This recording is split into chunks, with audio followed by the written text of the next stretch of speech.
It's Thursday night. And once again, it's Jan Carpenter's In the Month of Madness. And everybody's gathered around their radios, their internet radios, to ask the question they ask every single week. And that is, hey, see this one?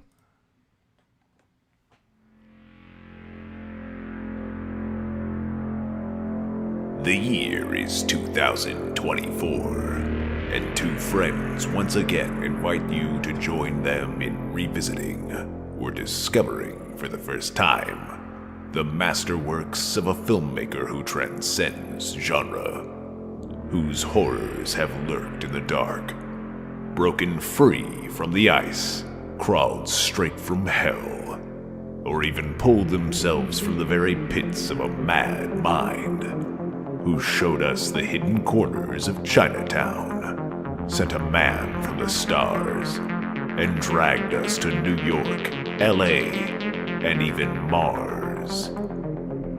Nearly unmatched as a genre filmmaker. Once again, Hey, Did You See This One? Invites you to look upon the works of a genius. We present to you Jan Carpenter's In the Month of Madness.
That time of the week again. Time for Hey, Did You See This One? The weekly podcast reaction review show where we talk about a movie for too long. Every week it's a new movie and every month it's a new theme. And this month, of course, it is Jan Carpenter's In the Month of Madness. And as always, I'm Jason R. Phillips and my co-host is Stephen Ricardo Waters. And our guest this week... Finally got it. Finally figured it out. And our guest this week is Alex Gow. Welcome back to the show, Alex Gow. Thank you. Thank you for having me back. Welcome back. I feel welcome. We had such a great time talking signs with you that I thought, why don't you come on back and do the John Carpenter times and we'll talk about some spooks and some freaks and a haunted car and a freaky little weirdo who clearly wears lipstick or something. He's got weird lips. I'm just going to get that That's a weird way to admit that you were staring at his lips, Jason. Okay, well, that's true. It is, of course, that time of the week again where we do the thing. I think that now that we have introduced the guest, we're going to move right into a new segment that we've been doing recently where fans come along, they guess the name of the movie for the week based on some images that I post throughout the week. This week, though, I have something special because our pal Craig, friend of the show, wrote something for me to write. I didn't put it up a second day, so I just have a couple for the fan guessing game. Here's fan guessing game. Congratulations! You have successfully guessed the correct answer. which is the answer you provided. Congratulations! Congratulations! All right. Well, right off the top, Null Cotif got it again because they constantly get it, which is great. This one wasn't too difficult. I tried to make it as difficult as possible, but you see the headlights of a car, and then you're like, oh, it's probably the only one of 3 movies about cars. The Car, Christine, and Maximum Overdrive. Noel says, check out... And then they whittled down the answers of like, which one of those did John Carpenter? Yeah. Exactly. So Noel just wanted to say, check out the Showgirls episode that your old pal Noel was on, and the Stick Taps and Stitches podcast, a hockey podcast, wherever you get your podcast. Steven helped us out with some rad sound bites. He is so talented, and also Jason is a real beaut. Thank you, Noel. Thank you. We have a new entry, a person by the name of Steve Broadbent. Now, Steve, I know from back home in Halifax, we knew him lovingly as Olin's because the only beer he drank was Olin's. He even had a spot at the bar at Freeman's that had a little plaque on it that said Olin's because he would sit in the same spot. And he's extremely Australian and pretty funny. And I was like, hey, you gotta plug something or leave a message. And he said, oh, I didn't know I needed one. Just give a shout out to all the people barely surviving because politicians have their heads up each other's arses. Each other's That's an interesting arses. visual. Yeah. That's a new one too. Sandra Luketic, if you remember, Ben was on last week. Him and Sandro have the BS Bargain Basement podcast, and he wanted me to say, need more movie reviews? Check out the BS Bargain Bin featuring Handsome Ben and some other guy. San Dimas High School Football Rules, which of course you know to be from Bill and Ted's Bogus Excellent Adventure or what have you. That said, let me just stall for a second so I can find this thing. Okay, so here's what Craig Webster, friend and former guest of the show, wanted me to say after he got the answer correct. Ladies and gentlemen, esteemed connoisseurs of the cinematic arts and aficionados of the fine craft of filmography, today I stand before you not merely as an individual, but as a paragon of a peculiar yet prodigious talent. My acumen, nay, my unparalleled prowess in deciphering the labyrinthine mysteries of movie posters, segments so small that they might escape the untrained eye, is a skill of such rarefied caliber that it transcends more observation. In this grand theater of the visual spectacle, where stories are told through the melange of imagery and symbols, I possess an uncanny ability to unravel these cryptic tapestries. With but a fleeting glance at the most minute fragment of a poster, be it a corner, a color, or a cryptic symbol, I can divine the entirety of the cinematic piece it represents. This, my dear audience, is not just a skill, it is an art form, an esoteric discipline that I have mastered with the finesse of a maestro. Let it be known that in the realm of movie guessing, from the abstract to the concrete, from the obscure indie flicks to the grandiose blockbusters, I stand unchallenged, a colossus in the area of film identification. My discerning eyes, coupled with an intellect as vast as the film archives of yore, make me an undisputed champion in this unique field. In conclusion, as we journey through the rich tapestry of cinematic history, remember that when it comes to the art of identifying movies from mere fragments of their posters, I am without a shadow of a doubt the unparalleled, the inimitable, the supreme connoisseur. Thank you. Jeez, he said that all on TikTok? I thought they had limited you to like 20 characters. No, he sent me a PDF with that in it. And I'm going to let you guys in on a little secret. I called him out immediately. I was like, did you use AI to write that? And he was like, yep. Oh, God. Yeah. I could tell because... I blanked out the title. It's I something. That's for you viewers at home. Let's see. Well, it's I, comma, A. Starts for intelligence artificial. Fantastic. Well, that was, of course, the film guessing room. I'd like to thank all of our players next week. If Craig doesn't decide to write another, 4-paragraph essay about how he's the best, we'll have time for more people. I could tell it was AI because it used the word tapestry too many times. Yeah, that's a real AI slip up, in my opinion. I noticed that as well. Just before we move on to the next sort of thing, I just want to do some housekeeping. Shout out to White Bat Audio for providing the theme.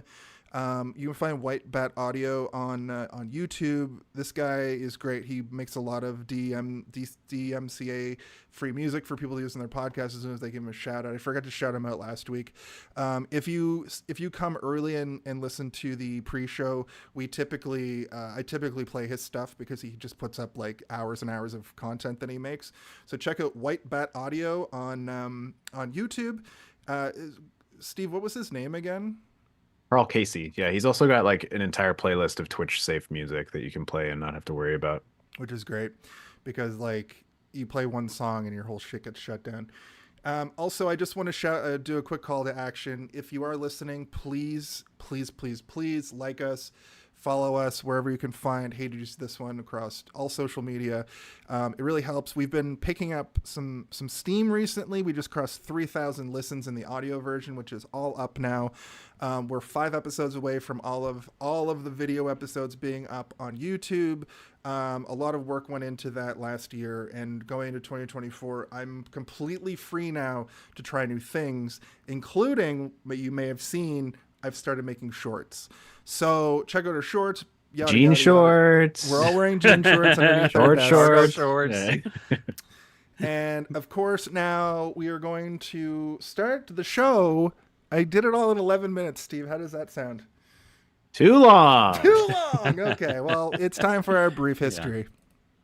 A brief history.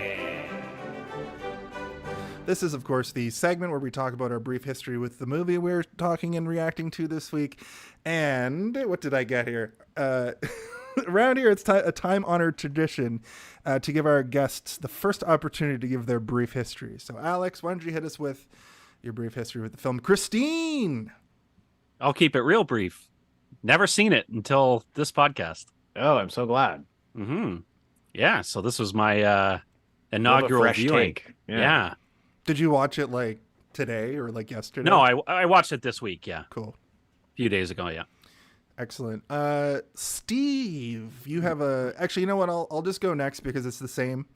I had only what? I was gonna say, so just copy and paste Alex's answer. I basically was going to. Somebody in the chat said, "What up, you fucking nerds? Hello, welcome in, Murder Squid." Whoa, Murder Squid. It's essentially just the same as Alex's, except for I saw the part where Dennis first goes in at Christmas time, and I was like, "Why is this movie on at Christmas?" And we'll talk about why later. Steve, go ahead. The car's red.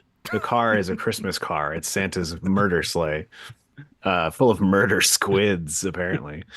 I actually didn't see this movie until fairly recently. I mean, in the last maybe 5 years or so. No particular reason why. I'm not a car person.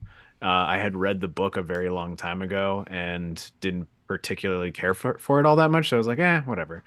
And upon watching it, I realized I have seen bits and pieces of this throughout my life, but it didn't kind of pull me in the way that it did when I did finally kind of sit down and watch it from beginning to end.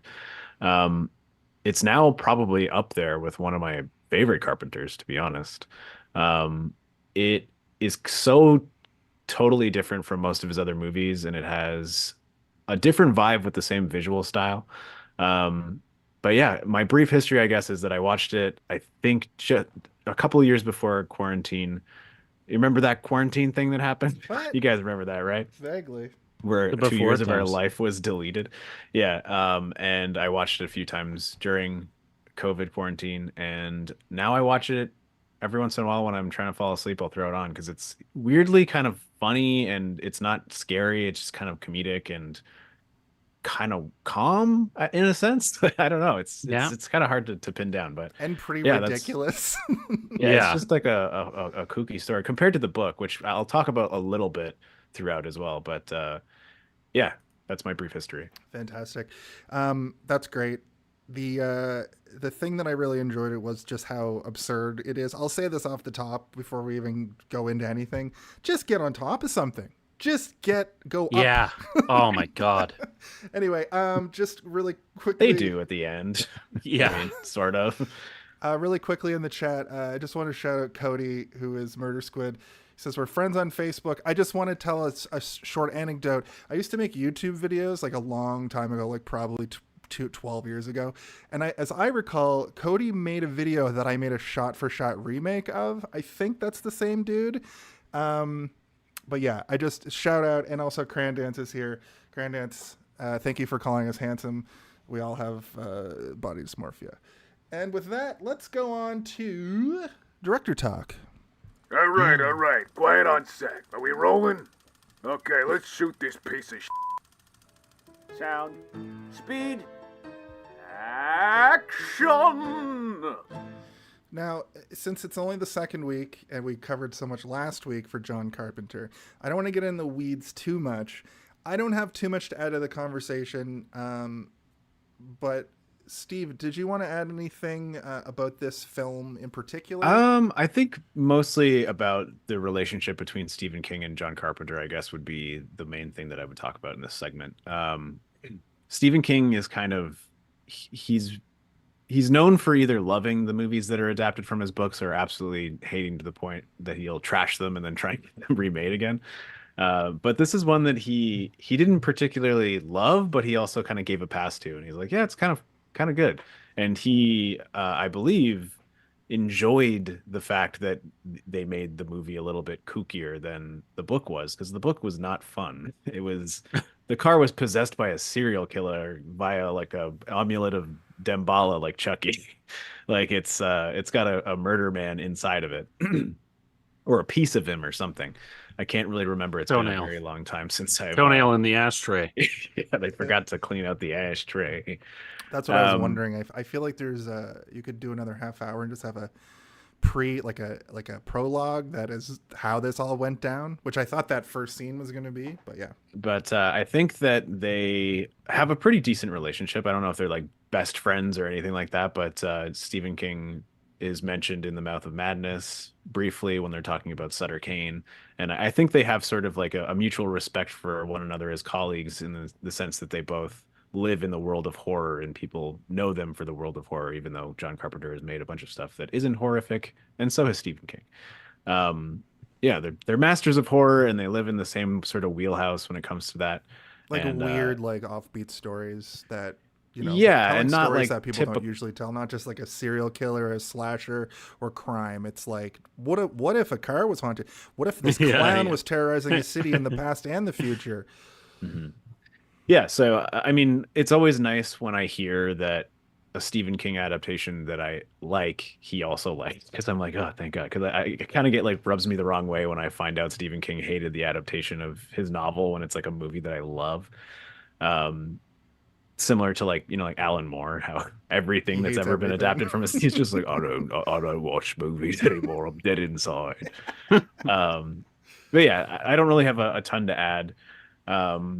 The production on this seemed pretty stable, and you know, there's not a lot of stories to tell about it as far as I gleaned from my brief researching today. I was also focusing on other stuff, but yeah, Stephen King and John Carpenter, cool old horror men.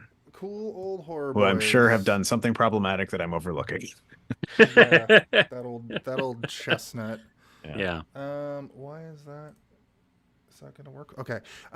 Fantastic. Like I said, I don't have anything to add. Alex, do you have anything to add about our boy John Carpenter? About Johnny. You know what's funny? I didn't find out till much later in life that I did like John Carpenter. Because I guess I just didn't know. I just liked a lot of his movies and didn't know that they were his movies because I was young enough when I watched them that I didn't really understand that they were like made by the same guy. You know what I mean? So it was kind of like, it's like, whoa, Escape from New York. Whoa, The Thing. You know what I mean? Like that kind of thing where it's until you kind of run into an auteur director and then realize, oh, there are filmmakers whose movies all sort of have the same vibe to them, and then you start to pick up on that more. Yeah, for sure. Yeah. You're like, oh, all these movies I like that have no basis in reality when I was younger. Yeah. That I swiped off my dad's VHS shelf. You know, they're awesome. As far as this film goes, I guess it's a movie based on my criteria. We'll get into that later. But Steve, do you know so he does that thing again that John Carpenter loves to do in his movies where he does backward shots to show, last week we talked about the fog. There was a lot of shots of fog coming out from underneath the door, but in reverse to show it like going into something. In this one, they do a really cool shot of the car regenerating, which is clearly a backward shot, which I think is more for the body of the episode. But what I was wondering, do you know how many Christines there were? There had to be at least like 3, right? Like a pristine one, a middle one. I was trying to count while I was watching. So there's pristine Christine. There's there's junkyard Christine. There's kind of half fixed Christine. I mean, they clearly destroy several, like, you know what I mean? I think, they start off fresh. They definitely destroy 2, and I think there's one beater, if you will. That I have the answer if you would like it, but you it. can continue to speculate. I love speculation. 23 cars. 23 in the making of this movie. Did they pay the actors, or did they just buy fucking cars with all the money? Yeah, they were all sold as scrap by the end, except for pristine Christine. And one of them was auctioned off at an auto auction in Florida in the year 2020, January 2020. So it was right before the curse happened. Whoa. Do you happen to have the the box office for this? Did you get that? Yep.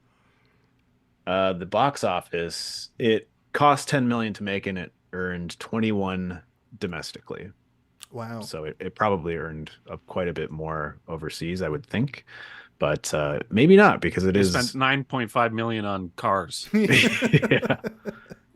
You know what? That actually makes me wonder. Like, I wonder how much of the decision making to have that model of car was based on the availability of it. It could be, yeah. At the time, it would have been, an older car, and the junkyards probably would have been full of this particular model, right? And I mean, if you think about the beginning of the movie, there's at least 10 or 12 of them on the conveyor belt through the that's car I didn't factory. think about those. Yeah, those particular pristine Christines. Yeah, so they probably used those in a lot of the trashing of Christine as well, right? Yeah, which is crazy because that means almost every scene they did a car reset. There were probably 10 cars that didn't even make it into the movie because they had to redo parts. The part where the backhoe, they forgot to press record a bunch of times. Yeah, during the scene where the gang members are completely trashing it and taking shits in it, and they're like, "Oh fuck, we forgot to hit the car." Yeah. The part with the backhoe going over it looked a little wonk to me, like the backhoe started going off. That's why I thought there was only like 4 cars. Like, we got to get this now. Yeah. Fantastic. That's crazy. That's so many cars. That's insane. All I can think about is the fact, like what you guys were saying, like in the early 80s, this is a 50s car, right? So it wasn't, it was a 58. Yeah. And 60s they made car it in 83. So it's about 25 years old. Yeah. Yeah. That's so like a 90s car now. So we would be having a haunted Ford Taurus or something. Yeah. A haunted Modern Toyota day Christine Tercel would be about someone having like a Pontiac Aztec that they find in a junkyard. A bunch of Honda Civics. Yeah. Awesome. Well, what do you say we talk about this fantastic film known as Christine? Yeah, let's do it. The body of the episode. I thought I'd use the short one this week because I forgot that one existed. I heard it in a podcast when I was editing earlier today, and I was like, oh yeah, I'm gonna throw that down. Well, let's see. I have the note. I have it written out as usual. It's like 2 movies in one, sort of. It's 3 pretty distinct acts. We can just, I guess, talk at will. I'll just start us off saying that we get fast credits. Just the credits pop up on screen.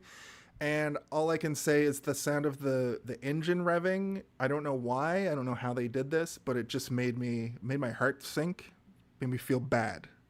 Made you feel bad. Bad. like Jeez. like spooky bad. Like I was like, Okay. ugh. Oh, like you're worried that it's going to open with somebody being immediately run over by a car, and you're like, oh god. No, more so that like it's like ominous, you know? Hmm. Yeah, I mean, the revving of an engine in a horror movie is never a sign of something good, and so walking in, I can understand that. I can only imagine what it would have been like in the theater as well, right? Having no idea what the movie is about other than Yeah. a killer car. But I think that the opening to this movie is wonderful. I think it's so good. We start, yeah, we start with Bad to the Bone. Or we don't, do we start with Bad to the Bone, or does that play after the fact that the car kills a man? I can't remember. Oh, maybe it is that Yeah, scene. I think it might be Bad to the Bone after, like when Yeah. it cuts away from that, like But, the second time jump. It's kind of like if you think of Christine as like a lady, right? Like and she's being treated poorly by these mechanics manhandling her and looking under her hood and, ashing their cigar ashes inside of her, pristine front seat. Hmm. It's like a lady, like, like a guy like using a stick to look up a lady's skirt or something, and her being like slapping his hand away. Except in this case, To I death. assume she severed that guy's fingers, who was like, oh, it cuts to him screaming. It's almost like a comedic, Yeah, and timing, limping away, like, oh, my hand, like I can't walk. wrapped with like a house coat's worth of towels, It's and still Yeah. bleeding like everywhere. Yeah. That was a And different then- time. yeah, and like the next guy walks up immediately, not even really taking into consideration that the car that he's going to go inspect just like severed this dude's fingers.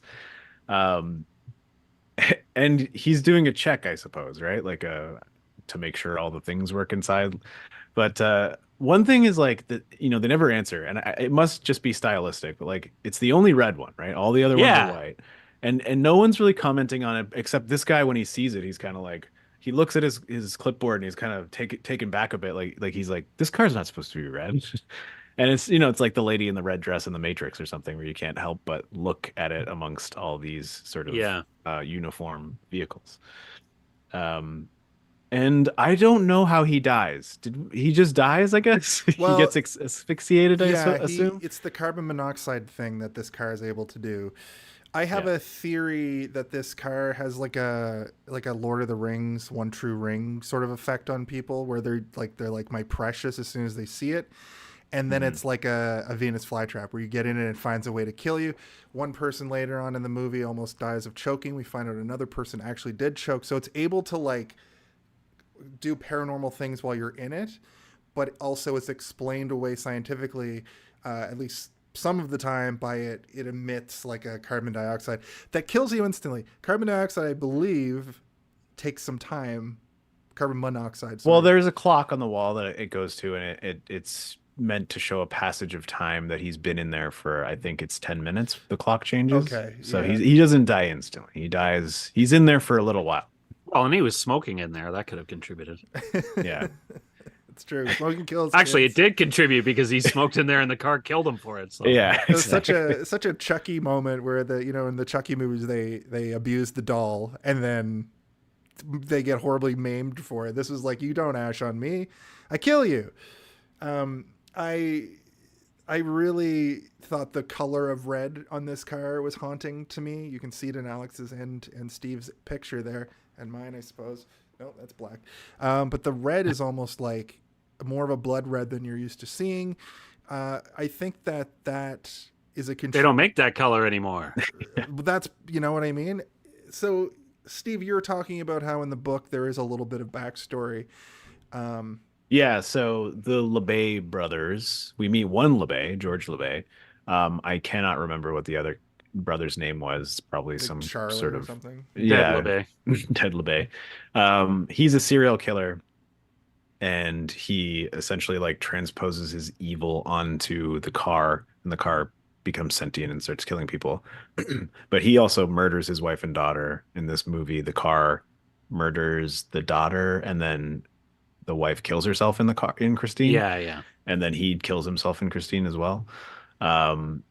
So I think in the book that it focuses a lot on that. So the car is evil, Whereas in this, the car doesn't really feel The evil to car me. just rolls off the assembly line evil. It was built evil. I don't know if it's evil though. It's like more like self-preservation. Yeah, To me, it's- at least, it kind of feels like, like I Yeah, said, I guess. Yeah. if you're thinking of it again as like a woman in this warehouse surrounded by men who are being disrespectful to her and not, handling her in the way that she would want to be handled, and she kills one and wounds the other, and then she leaves, and you don't hear about her going on a killing spree in any capacity for the 30 years it takes for it to come into the hands of Arnie. I was almost going to call him Ronnie. Ronnie boy.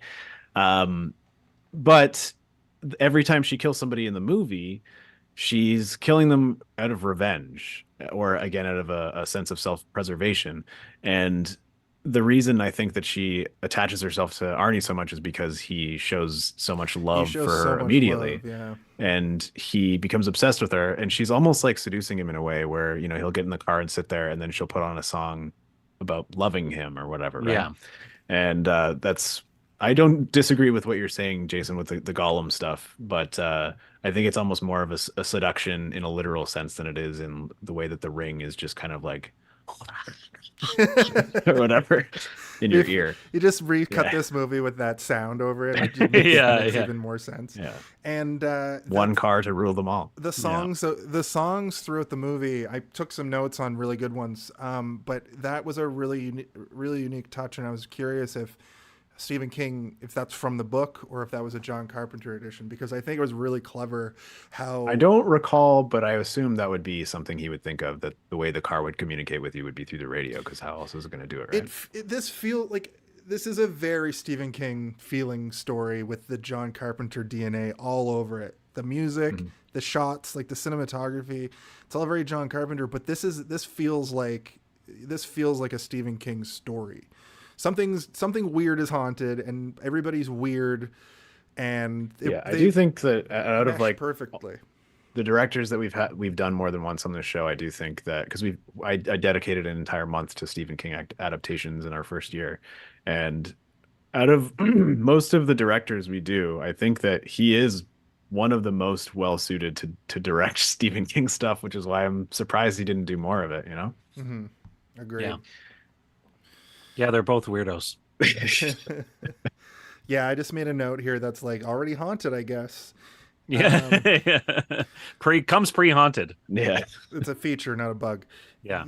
We do get a fast forward to 1978 where the next 40 minutes or so is sort of feels like a teen romp, like movies of the day like Meatballs or, like a Caddyshack or a 90s film like American Pie.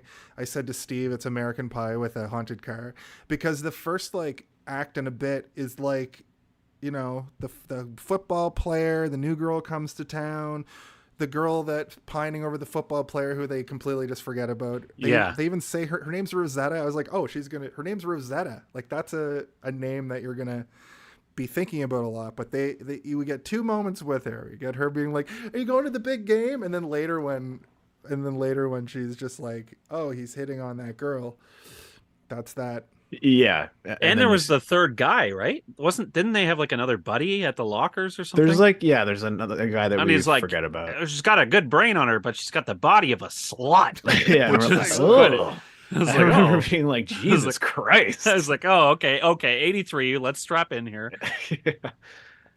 We do get a couple of like homophobic moments, but like they're not even that egregious. Yeah, he's like, other than being a queer to his one buddy, but I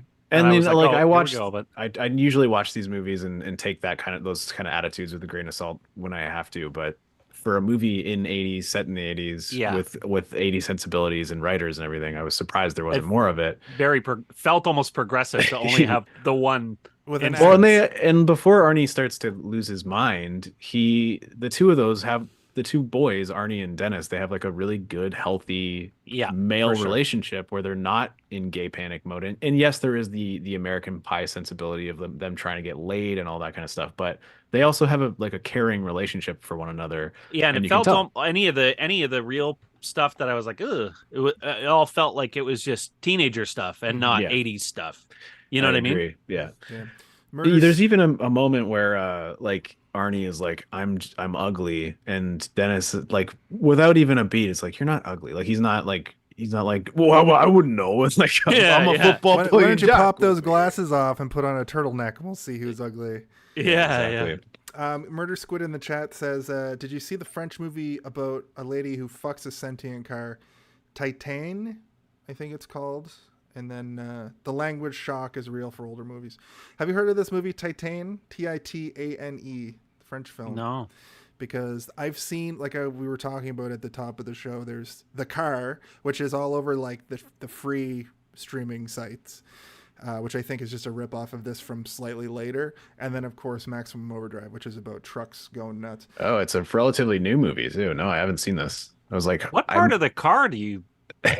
Whatever I think part you want. from the screenshot that I'm seeing, it looks like she's inside the car. Oh, shit. So Okay. I assume the So is it like is it the just gear like shift, I guess? a shampoo commercial inside a car? Or? She has sex with a car, and then she thinks she's pregnant. And Murder Squid is saying, yeah, Oh to my basically all the things you're saying, which is... I think she's pregnant. I She think gives I'm birth pregnant to with this a car. micro machine. Yeah, micro machine. Yeah. And it grows Christine style throughout the movie. Oh God. That's the sequel, The Seed of Titane. Yeah. So we are after this. We're also introduced briefly to Arnie's mom, who clearly has a. Oh, my dad's calling me. I have to mute. Sorry.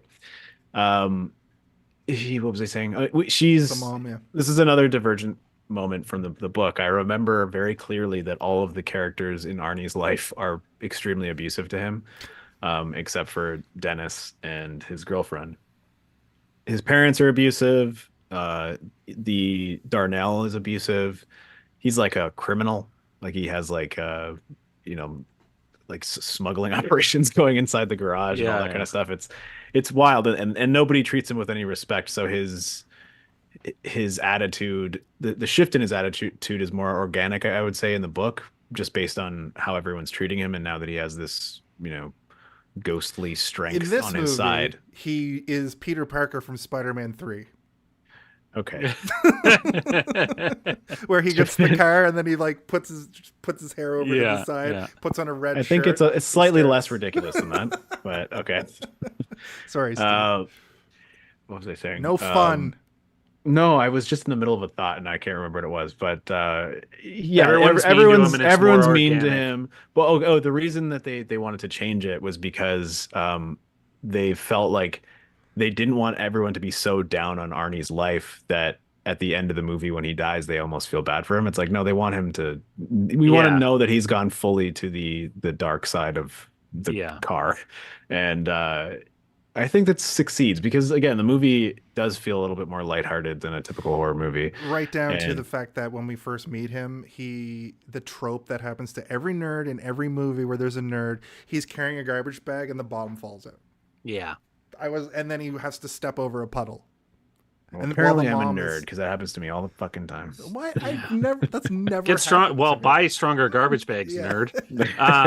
So and this is the first instance for me of the ambiguity of old movies where I wonder whenever I see something and I think it's that trope, but I always wonder, like, was it a trope then?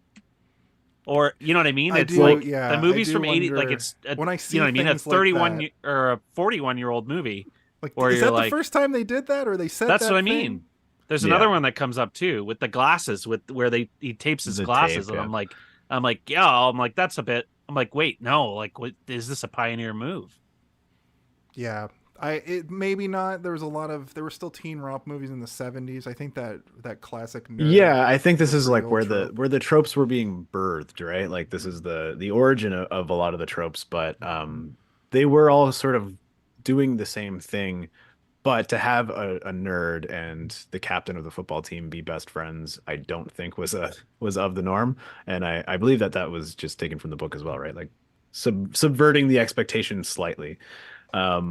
And it works. It's good. And you would like, just in the sense of like Dennis, when he sees Arnie with the most beautiful girl in school for the first time, it's almost like he's like in shock, disappointed, and like you're kind of wondering, like, does he think that he deserves the girl, or is he like just shocked that it's Arnie that got the girl? I'm not sure what it is, because I've met people like this in real life, right? Where like if a really hot girl is not interested in them and they go with someone else, they immediately like shut down emotionally and mentally, and they're like, how could this happen to me? Well, I mean, I'm beautiful. He sees that and then he's taken out of the movie for a whole act. So Yeah. we'll talk about that at the point that it happens. But you're right. I did have that. I think that moment is one of the greatest twists in cinematic history. I actually wasn't expecting it. And I agree. Like, I've met people like that too. It's like, why is she with him? Yeah, it blows my mind when people think this way, because it's like, okay, man. It's like, no, those two people just gel better. Maybe the reason that she's not with you is because of this mentality. Yeah, that's because coming from your mouth right now, brother. Unfortunately, that car turns Arnie into a full incel. So Yeah. I mean, I don't know if it's incel. I think it's just cell. just sell, sell, and also just a woman hater for no reason. So these guys head to school in another like teen moment. He's a one-woman man. He's a one-woman man. In another teen moment, they're just talking about playing Scrabble the night before, and he put that he was going to play Phil or whatever, and then played fellatio, and then got in trouble for it. And I was like, It was in the dictionary. It's in the dictionary. Teens will be teens. And then it's like, now that we're seniors, we got to get you laid. And another trope that happens in this very car is they're talking about that. And then he goes, hey, what about like Brenda Williamson? Or I didn't write the name down. It's like, she's got a mustache. And it's like, dude, you can't have it both ways, bro. Like, Yeah. if you're that hard up, you got to get out there and at least try. Yeah, dating. Dennis can pass on the mustaches. You can't. Also, I don't think Dennis can grow a mustache either. I don't think anybody in this movie can grow a mustache except for Buddy, who is No, Arnie definitely had a 5 o'clock shadow going on the entire movie. I was like, he looks very like I could commend the movie on not all the teenagers looking like they're in their 30s, because Arnie and Dennis both looked like very young men, like they could be in their, early 20s. Yeah. But there's a few of those teenagers that I'm like, this guy, Especially the one. yeah, like this guy has a full-time job in a warehouse. Yeah. And he clocks in every day, and he's just making this movie on the weekends. What is his name? I can't even remember his name. I don't remember. Who? His name is Bully Man. He's The Bully. 45-year-old in high school. I keep saying his name. It's Buddy. Oh, Sorry. Buddy. Sorry, I thought you were just referring to him as Buddy. I thought he was that's like, what they that were Buddy. doing. Yeah, is Buddy. his Yeah, name I is. thought that was just the East Coast coming out.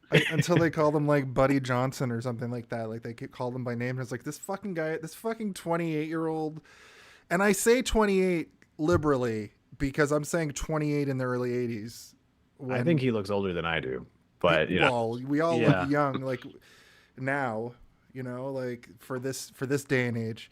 Speaking of day and age, when they're by the lockers and we meet Rosetta and she walks away, she says TTFA, and there's like, what does that mean? Yeah. It's like, but ta-ta for then now. ta-ta, and they're like, Yeah. oh, ta-ta for now. Did people say that? I don't know, like that felt like a fever dream moment where I was like, that's Yeah. why do they Yeah. have shorthand for Yeah, talking why to each other in are real they life? using MSN Messenger TTF, shorthand in the hallways at school? Yeah. Thanks for coming by, Murder Squad. I appreciate you.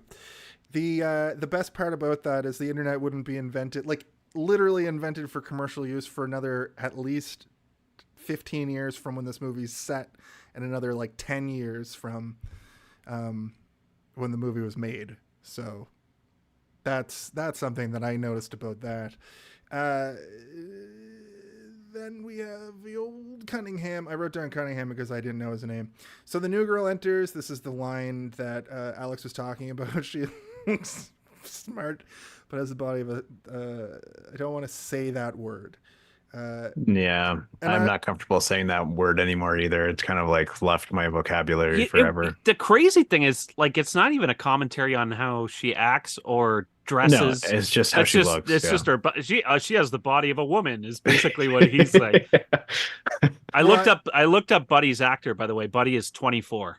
That's the actor is only 24. So he just had a he was man face. mainlining puberty Yeah. like way better than we were. Yeah, is he like the front man of a fucking band or something? I don't He's got know. that look.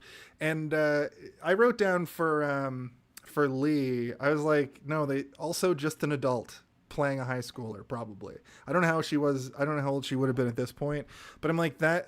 I've seen her in other stuff. I feel like, and I think she looked pretty young too. What though. about Like, Bemis? Bemis? Is What that the a guy name. who? is that the I don't know. from It was the guy named Ghostbusters? Bemis. I don't know. There's one of the goons in the squad. It's who pronounced gets- Dennis, Alex. So Leigh was 30. Or no, wait. She was born in 63. I was doing math the She was wrong way. 20, She yeah. was 20.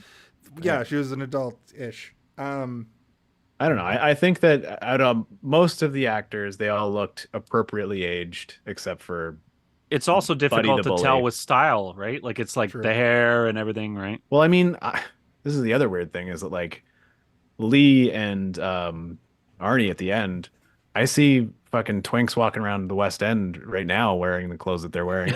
Like it's all back, baby. Yeah. Yeah, right now the 90s clothes are in vogue, which is great because that's all the clothes that I own. So I just look normal even though I'm pushing 40. Also, I want to have deep, meaningful sex with her. Who says things like that? Who says things like That's that? romantic. Yeah, he thinks it's romantic, Jason. He says it out loud in front of two of his buddies. He's Yeah. like, his eyes pop out, his tongue rolls out of his mouth at the same time. Yeah. Right. So in Buddy's crew, there's a guy I've never seen before. And then there's a guy that Peter Venkman electrocutes repeatedly in Ghostbusters. The guy. with Oh the yeah, afro. that is him. There's a lot of that's him in this movie, by the way.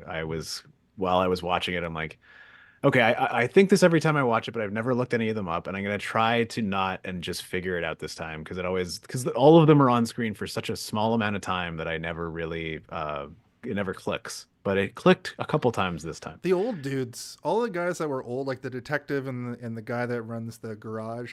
Well, Harry Dean Stanton he's around. Dean He gets Stanton. around. Yeah. I have a question for you guys. You know, in the episode, Was the old man in the junkyard the guy from Home Alone? Yes. yes, Was Darnell the guy who worked at the old theater in Last Action Hero? Yes. yes, okay, that's where I recognize him from. Was Reed. That was driving me. I did the same thing as you, Steve. I'm like, I'm not looking it up. I I'm like, need to but figure then- out who it is. But Yeah. then I had to pause the movie because I'm like, I'm not watching the movie anymore. I'm trying to remember this old I'm just man. picturing you like in your living room staring at your TV Yeah, like with this it old was. man It face. was very much like that. And then the last one was the tall, skinny nerd who worked at the gas station who gets burned alive. The guy from the Bemis. second the second Friday the 13th movie, who also the animated character from Ratatouille. Yes. It's Yes, it is. It's 1982, so we don't have the internet yet, so we can't look it Yeah. up. Is the problem? Any Bemis heads in the chat? Any Bemis heads in the chat? Bemis and Butthead. Bemis and Boathead. The thing that I loved about Arnie's character is I'm fully convinced that in the episode of The Simpsons, where it's Homer in high school, Homer and Marge meet in high school, I think his name is Arnie. Who's the character in this? Arnie. It's Artie, right? And Artie. They look almost the same. They kind of talk the same. And I'm wondering because The Simpsons. Oh, Artie Zip or whatever? Yeah. Yeah. Because I think the Simpsons writers pulled from so many different places that it's possible that this like cocky nerd was based off of post-Christine Ernie. That's just a little bit of one of these. I don't know. Artie Zip was a very, very early Simpsons creation before they started referencing everything. So He was that could've also just- a lot more flamboyant. than- Yeah, and he was also voiced by John Lovitz, so it's possible they were just basing it off of John Lovitz. Put some Acting. glasses on him. Yeah. Okay, well, you need to make me a sound for shut Sorry down. about your theory. Yeah. It's just gonna be this, yeah. It's gonna be the Debunked. sound of like a rifle going off and like a deer Yeah. dying. How about this one? Get the out of here. Or you just have like a guitar riff and dun dun dun dun dun, and then it's me and Steve going, actually. That's fantastic. So we get a little bit of so I've been watching Oz recently, and this next scene in the metal shop kind of reminded me of Prison Rules, where Buddy is messing with Arnie, and Dennis is like, hey, you stop that. And then Buddy's like, what about this switchblade? This fucking like 6-inch switchblade. Yeah, he goes full like crocodile hunter. Yeah. But you know, Dennis manages to fucking knock him out, but not before. So we glossed over the beginning when we meet the mom, which I think Stevie started to talk about a little bit, but I guess she just handed him a bag of yogurt or a bag with a bag of yogurt lunch. in She it. said keep it cold because there's yogurt in it. Yeah. It's like they wanted you to know that the yogurt was going to come out later, so you weren't shocked when he stabs a plastic bag or a garbage, whatever. Maybe they filmed that after, like they stabbed the lunch and yogurt comes out, and people at the test audience was like, "What the hell is that?" Was that cum? Why was it's a there lot of mayonnaise for a sandwich? Yeah. And an apple. And an apple and a sandwich covered in this viscous liquid. I thought that was hilarious. Anyway, Buddy gets knocked out, and the take no prisoners, take no shit shop teacher comes in, or mechanic teacher, or whatever they're doing. And he's just like, hey, you stop it there. Hey. And Buddy's like, I'll fucking knock you out. And he's like, no, you won't. I'll call the police. They're probably the same age, the shop teacher That's what I'm and saying. Buddy. Yeah. Buddy looks like a young 45, and the shop teacher looks like an old the shop 28. teacher. He's a guy in his 30s who balded pretty early, and yeah. I wrote this dude looks 29. This is the moment where I guessed his age, so I was pretty close. This is where we meet. The next scene is they're driving home, kind of licking their wounds after this scare. I like that they didn't. Typically in movies like this, the nerd will lie to be like, no, he doesn't have a knife. But I like that he did. Dennis is the funny thing about Buddy is like Dennis is like, he has a knife, and then the teacher's like, Arnie, does he have a knife? And then Arnie's like, yeah. It's like, you're dead, Arnie. Yeah. It's like nothing. He has no problem with Dennis whatsoever over that, even though Dennis like proactively brought up the knife. It's because he's scared of Dennis. Yeah, I guess if you're gonna cream one nerd, who are you gonna pick? Yeah. And sorry, I'm not using the correct nomenclature from the movie as if you're gonna beat up one shitter. Yeah. We should just start saying shitter for everything. Yeah, because they did. I like that. That's also part of the weird brain infection is that he starts saying shitter, right? Like constantly, like way too much. Did people say shitter? These are shitters. That's another one of them. Where I'm watching it. I'm like, did people in the late 70s when it takes place or early 80s when it was filmed just call everyone shitter because they say it? I think it's the car because like the old man, Mr. LeBay, he's calling everything shitter all the time, right? He's like, the only kind of people around here are this kind of shitters, and then you're like, okay, and then he says shitter again later, and then Arnie starts saying shitter randomly. Out of nowhere, and then he also starts quoting LeBay later on in the movie when he says like that's the best smell in the world, maybe next to the female reproductive organs, something north of the shitter. I wrote that line out too, so I'll say it with what you said, but there is a little bit more to it. And that's the thing is that I think the car it has an effect, but the weird thing is the book. The car is possessed by the serial killer, whereas it's just the car has its own sentience. So why is the car calling everybody shitter? And why does the car think it's the first word it heard? First word it heard. And why does the car? Someone on the assembly line's like, "Wow, watch this car for a sec. I gotta go use a shitter." And then Christine just imprinted shitter. It's clearly everybody in here is a shitter. It's clearly possessed by Charles Lee Ray. Yeah. This is a prequel to Chucky where a car got Charles Lee Ray first. This is perfect. This is a point where they're driving home, like I said, licking their wounds, and they just drive by a deteriorating car, and immediately Arnie's like, yeah, that's my new girlfriend right there. And he's like, oh, a car? He's like, yeah, we're gonna buy that immediately. It's like, what? And then we get the crazy old man from every Stephen King story trope guy. He doesn't soothsay quite yet, but he does come out, and he's basically like That's when they said the name of the movie in the movie. That's the car, Christine. Her name's Christine. And once Interested in again, buying her? I'll sell her $300, but I'll give you $250. Seems fair. and then he's like, $300? And he's like, yeah, $300. Yeah, he just sticks to that. Yeah, yeah, sure. That must And have. he's wearing like a weird back brace type thing. It almost looks like Yeah. a straight jacket. Yeah, yeah. It was Or like very a intense. parachute device that holds a parachute to your body, but it doesn't have the parachute on it. All you need to know, Leon, is Haunted Car, Teen Romp, Stephen King. I don't know if that's how I would describe it, but okay. Well, they asked in the chat what's his movie's about, and said, I guess I should have been here for the recap, which we didn't really do this time. We're just sort of hitting the road, buddy. Well, the movie didn't even, to be fair, give us a recap. It's just like it showed us a car, and then the car started killing people, and you're like, okay, I follow, yeah. And then it I mean, plays a up to this different- point, it's killed one person, Yeah, one guy, that's true, and, that's true. and horribly And wounded four another. fingers. Yeah. plays a different 50s song every time when it wants to communicate with you also. Classic old man suits there, but he doesn't warn them. Right, he doesn't warn them.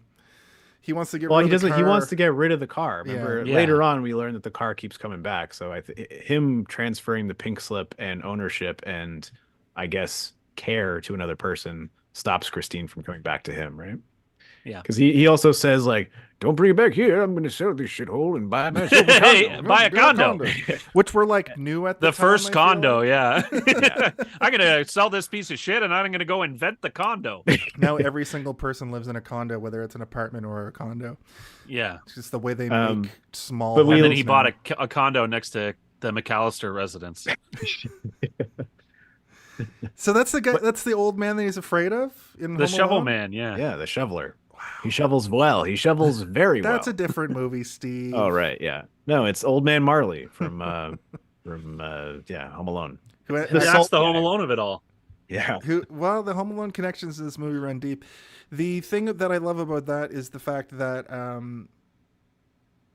in Home Alone, he actually saves the day, and Kevin does all that shit to Harry and Marv, and then the dude just bashes their faces in with a shovel. Yeah, After all that, they're weak to shovels. Bricks to the face. yeah. Head exploded. Paint can. Yeah, don't bring a paint can to a shovel fight. Yeah, exactly. That's fucking clip that, buddy. That's funny. Arnie's mom, they take the car home, or they try to take the car home. Arnie's basically like, I can buy the car, but I can't register it. Can you do? And she's like, nope, I'm the hardest ass in film history. And then essentially he storms out and buys the car anyway. Yeah, but it was the late 70s. Why didn't he just bring like 4 cigarettes to the DMV and get the car registered? You know what I mean? Like, I feel like no one would care. That's true, yeah. The fake ID is just like him. He writes 18 on a piece of paper. yeah. In crayon. In Yeah. crayon. He just brings Buddy with him. Sorry, at this point, it's more so about keeping the car at the house also. So this is That's true, yeah. This is where we get Darnell's. Is that the name of the car place? Darnell, Darnell's. yeah, is the old man guy who works there. And he also works at a movie theater.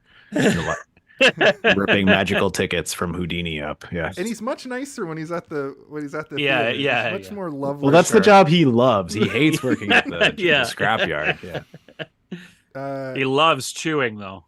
Yeah, and likes kids. It's kind of creepy either way.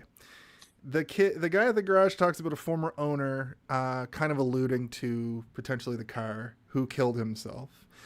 He doesn't give all the details at this point, but this is sort of our first inkling that this car has a history that the town. Doesn't he describe him as saying he was so bad you could pour boiling water down his throat and he would piss ice cubes?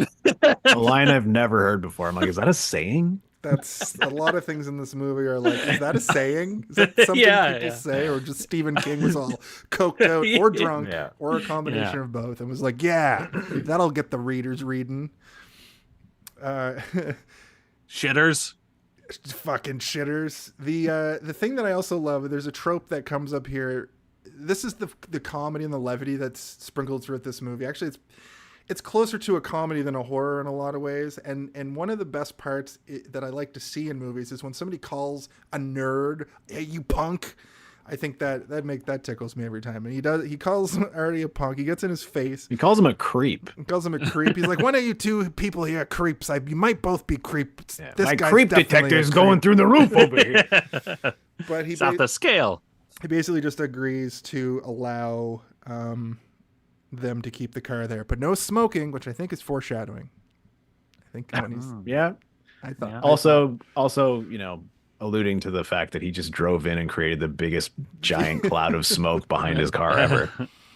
I'm going to read this without proofreading it, but Crandance wants to know, did you guys think about how the romance between the car and the boy hints at the existence of Cussy? This is Yikes. This is decades before the series Cars brought the concept into the mainstream zeitgeist, though it was really neat to think about.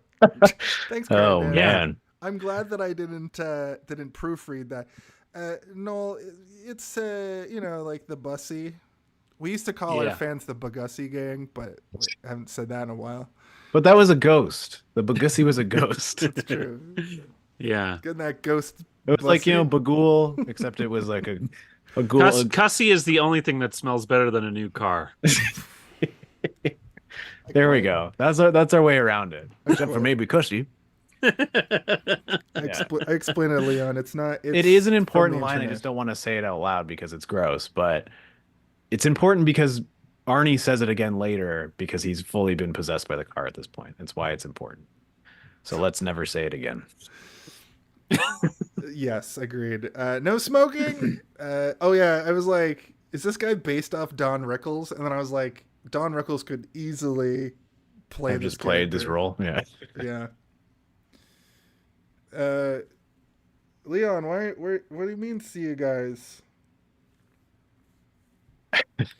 I don't think the conversation is very No, it's appealing. It's Yeah. not appealing. The cussy is just the car's vagina. The car. It's a portmanteau. Exactly. Right. So the car, he's just going to stack new parts onto this old dirty frame, which I thought was like a funny thought. We don't know yet that the car has like regenerative properties, I guess. And then he's like, you can polish a turd. That's the thing. That's one of the ones that I was like, is that the first time that was ever said? Because No, No. that's like cowboys used to say that shit. Yeah. true. Earlier, As soon as there was turds, they were saying it. you can polish that if you want to. Cavemen times. Yeah. That's like the Booga booga. That's like the nerd trope that we were talking about earlier. Squid Monster, what was his name? Monster Squid was saying that that nerd trope comes from like black and white movies too, right? So old movies. I guess Christine is about just going to do Artie's bidding. This garage is going to get it first. The garage guy is going to get it first. I bet is what I wrote down. He doesn't. He does get No, because I think that Christine acts out of self-preservation and not out of like pure malice. like I said, like it's not evil. She's not looking to murder people. The reason she killed him is because she needed to regenerate without him seeing, and also he had a shotgun and she was probably worried he was going to shoot her. I mean, I was curious too about like while he was building the car, did it just like was he watching it regenerate? Did he know, or did he have to build? Maybe the he had to car earn once? it. Maybe him fixing it, like you know what I mean, got her to a level that she could regenerate. Mhm. Yeah, That's what I was thinking That's too. what I was Like thinking. she can't regenerate from being all rusted and in disrepair because she doesn't have that love that she needs. I think it's like the power of love is what heals her. They had the bonding, the repair montage that kind of paired them, Yeah. Well, we get a little bit of a time jump here because then we get sort of the car coming around. We get a conversation between Darnell and Arnie where he's essentially like, kid, don't expect anything from me, but if you want to do some odd jobs around here, maybe, you could pick my cars over for more parts, because Arnie's just rebuilt a car from his junkyard, essentially. It's like, also, you know what? Maybe I'll give you a little bit of money. And that was kind of a heartwarming moment, too. So maybe that's why he wasn't on. Yeah, and I think he just wants to be tough on him to toughen him up maybe a bit. Yeah, don't expect anything, but I will give you free stuff and money. Yeah. I will give If you a you job. if you swap out the empty toilet paper rolls every once in a while. Yeah. I don't know how to do it. Since I've been just picking toilet paper off the ground since my wife died. Fuck. But he, like, at that moment, he's like, well, I have to think about it. And he yells in his face, don't think about it too long. I'll throw you on your fucking ass. Yeah. Meanwhile, at school, they're perving on the new girl in the library. And Dennis is like, hey, watch this. I'll go get a number and get a number. I bet you $1 or whatever. Yeah. Right? I do like that she shoots everybody down. It's kind of, but even though we don't really see it until Dennis does it, it's like the other guys, you can already kind of imagine what those scenarios were like, so you don't need to see them. Yeah. But you half expect him to be successful because of that first glance they gave each other when she first arrived at school. But He's also not awful. no, he's not a bad guy, which is good. Yeah. But he does sort of, when on that first car ride to school, he does sort of imply that he kind of goes through everybody. Yeah. In terms of his That's just classmates. classic Dennis. Just a real Dennis move. And the second and last time we see Rosetta is during this, where she's just looking at him longingly. She might be in the football part as well. Yeah, she gets worried when he gets broken. But like, I was wondering if maybe she was a cutting room floor, or if the mood of the movie does change significantly at one point. So it's kind of like, let's just cut all the other tertiary characters from the teen drama part, and let's just focus on this car now. Mm-hmm. Which we're coming up to. We're making it through this movie pretty. I like John Carpenter movies because they're really to the point. There's not too much to like speculate on. If you think about it too hard, it's almost like overkill.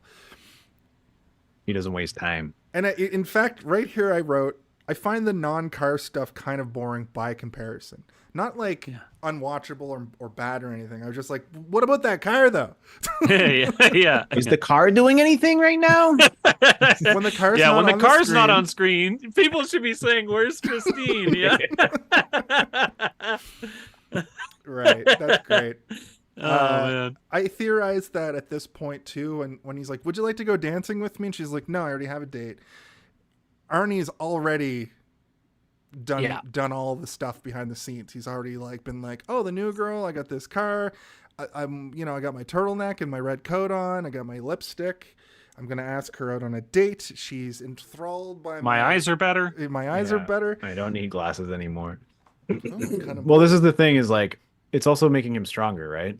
It's making him more confident, but it's also like Confidence. literally improving his body, Yeah. which is interesting. Yeah. And cool. So when Jason earlier said it's like Spider-Man 3 and you said he was wrong, I don't know. I didn't. I Starts said it wearing was black. I didn't say it was, he his was eyes wrong. get I said, better. this is much better, less goofy. I wrote it down. You said, Jason, you're stupid and wrong. Right, Oh, stupid. I might have said that. Yeah. That's what Steve said. I don't know. Jesus Christ. Talk to Steve. Steve. Calling me stupid again, right to my face, and I didn't even notice it. Yeah. Again. Sorry. Yeah. Again. It'll happen at least once or twice more this episode. Yeah, probably. I have a lot of harebrained I'm starting to lose my voice, and I don't like it. ideas. Hope Yeah, you find it. I can't. I like that we see this transformation off screen, though. Like, we don't see it happening. Like, we don't get a moment Until where he he's rolls up, looking in the mirror, being like, Yeah. If know, Sam like Raimi made this movie, there would be a scene like the either like when he first realizes he's shooting webs everywhere, or like the third one when Venom is losing the suit and he's just like, ah! I feel like you are drastically undercutting Sam Raimi as a director here. No, you know that he's also a master of horror. I know. The Spider-Man movies are goofy by comparison to it. Like, I love Spider-Man 1 and 2, but they're goofy superhero movies compared to his like awesome horror stuff. That's Yeah. What I'm saying is that this is a horror movie and not a goofy Spider-Man movie. it's true. Yeah. Listen, I love Spider-Man, but Spider-Man 3 has a whole whack of problems. The part here is Arnie at the table and just telling his parents to just fuck off, basically. Literally. He's become a badass. And that's where I wrote, the mom is also going to get killed. Spoilers, no parents die in this movie. And I did make a note that I like that the car is making him cool. Yeah. And in that same scene, Dennis is just slamming a giant glass of milk, which I was like, ugh. I like milk too, but you don't drink a whole glass of milk these days. I don't know what that means. Not on camera, anyway. Not on camera. It means you're a villain. Or at least you don't admit it to the internet. Yeah. You don't talk about how you love milk, but pretend like you don't. Yeah. Dennis then is like, so the mom is basically like, what the hell is up with him? And he's like, I don't know, man. I told him not to buy the car. It's out of my hands. And she's like, well, I don't like it. She says, well, you didn't try hard enough. He's like, I tried to get him not to do it, and then she says, you didn't try hard enough, and then he's literally like, the same. But then when they're pulling into the garage, he's like, if you sold that piece of shit to him, kid, you better feel pretty fucking guilty about yourself. And he's like, I tried to get him not to buy it. And he's like, well, you didn't try hard enough. people just keep saying the same lines over and over, which is kind of a theme. It's all on Dennis. Yeah, it's all Dennis's fault. Yeah, the mom. This is the part of the thing about the town knowing about this car too, where the mom is like, the former owner died of carbon monoxide poisoning also, and then he goes to the old man who kind of gives the exposition dump of like his brother, the brother's wife, the daughter who all died because of this car in various ways, mostly suicide. And the daughter got choked, right? She choked inside the car, much like it tries to do to Leigh, like coming up here pretty soon. And essentially, like this is, I guess they tried to put a little bit of the book into the movie because he does mention that the car would do the brother's bidding for him a little bit. Yeah, there's a lot of the book in the movie. It's not completely different. It's just they removed a lot of the darkness that existed from the book in order to make the movie a little bit more lighthearted and not just be like a real downer. Because like literally everybody in his life except for Dennis is a complete abusive piece of shit to him. Yeah, they're all shitters. Everybody. That's why later when he's like, "Who's a shitter?" and he's like, "Everybody." All of them. They're all shitters. Because they are in the book. Yeah. In this, his parents are rough and they're kind of overly strict, but they're also just being parents. They're also the parents of a kid who seems like he is habitually shit on. Yeah. You know what I mean? It's like they're protective of him because he's a fucking dweeb who obviously gets bullied by 30-year-old men in shop class. Yeah. Well, there's a part where he's like fucking switchblades. How many times do you fail high school before they're like, you gotta go to go to trade school. Yeah, just keep going to shop. Just take shop every period. You're now the shop teacher. Yeah. That's how shop teachers are actually born. Yeah. But there's a moment even where he goes to his mom. This is to your point, Alex, where he's like, you wanted me to be in the chess club instead of band, and you're like, those are both like kind of equally nerdy things. It's like, it's not like he was trying to do something dangerous, right? Yeah. He wanted to play the trombone, and his mom was like, no. You need to learn about castling your rook. What if you get struck by lightning? Yeah. And she was like so against them taking shop. Yeah, and he makes it seem like it's embarrassing to them for some reason, like they're socialites or something, but we see no evidence of this. I assume it's just because she didn't want him to be around rough characters. Maybe she thought he wasn't cut out for it, even though he really fixes up that car nice. Yeah. He does. Like he that shop teacher needs recognition. He taught that little dweeb how to fix a car, I'll tell you. There should have been a heartwarming moment where the shop class teacher shows up at the garage and he says, he should have been at the football game. Job, he should have had like a knowing nod at the football game where it's just like, I taught him that. I also taught him how to kiss. He's also see that lipstick? I taught him how to put that on. I put it on him. Yeah. But he is also the football coach. I don't know if you noticed that when Dennis gets crumpled. I did not notice that. Yeah, no, I didn't, but that's a pretty standard trope in high school movies where it's like, and then they'll have to like substitute math and be like, I don't know what I don't know 1 + 2. 1 + 1 equals car. But isn't usually the phys ed teacher the football coach, or maybe he's also the phys ed teacher? He's probably also the phys ed teacher. It's a small town, right? There's probably 7 teachers at the school. He does all of like the stereotypical, like Yeah. male Boy dominated classes. teacher classes. Yeah, these boy are classes. the boy classes. I took is we didn't I don't know if you guys had ridiculous. shop, but we had a thing where like it was a co-op where we went to another school for shop class for 1 year. Like just that was all the shop I ever got. And all we made like a little shelf, and we made a like a frying pan because they wanted to teach us how to use the metal bender. Yeah. And I remember we made our pans, and walking home I was super into wrestling. I was one of those kids running around yelling "suck it" and loved wrestling. No, yeah. I'm a As a professional- kid, you were into wrestling. Okay, I follow. And by the time we got home, the frying pans we had made were all bent to shit because we were hitting each other on the back and the head with them, having an anywhere in the neighborhood wrestling match. All right. At our school, shop was taught by Mr. Lawson. Lawson, yeah. He's And like a little Scottish man. He wasn't just a little Scottish man. If you were to depict Mr. Lawson in a movie or a TV show, people would say that you were racist because he was basically like the most over the top caricature of a Scottish person ever. Yeah. He was basically like it's a great day for soccer. Yeah, he was basically like a day for dwarf, but like TFC. not like a Tolkien dwarf. He was, yeah. Well, I mean, Yes, my he mom was is quite my mom short. my mom is Scottish, so like I'm very familiar with the accent, and he had a more hardcore accent than my mom even, and my mom has a Scottish accent, and I was like, holy moly. He used to jump onto his desk and scream and stuff. He used to make you do push-ups if you were like 30 seconds late. You would do, if for every minute you were late, you had to do a push-up or stay after school. Why is this why is this escalating?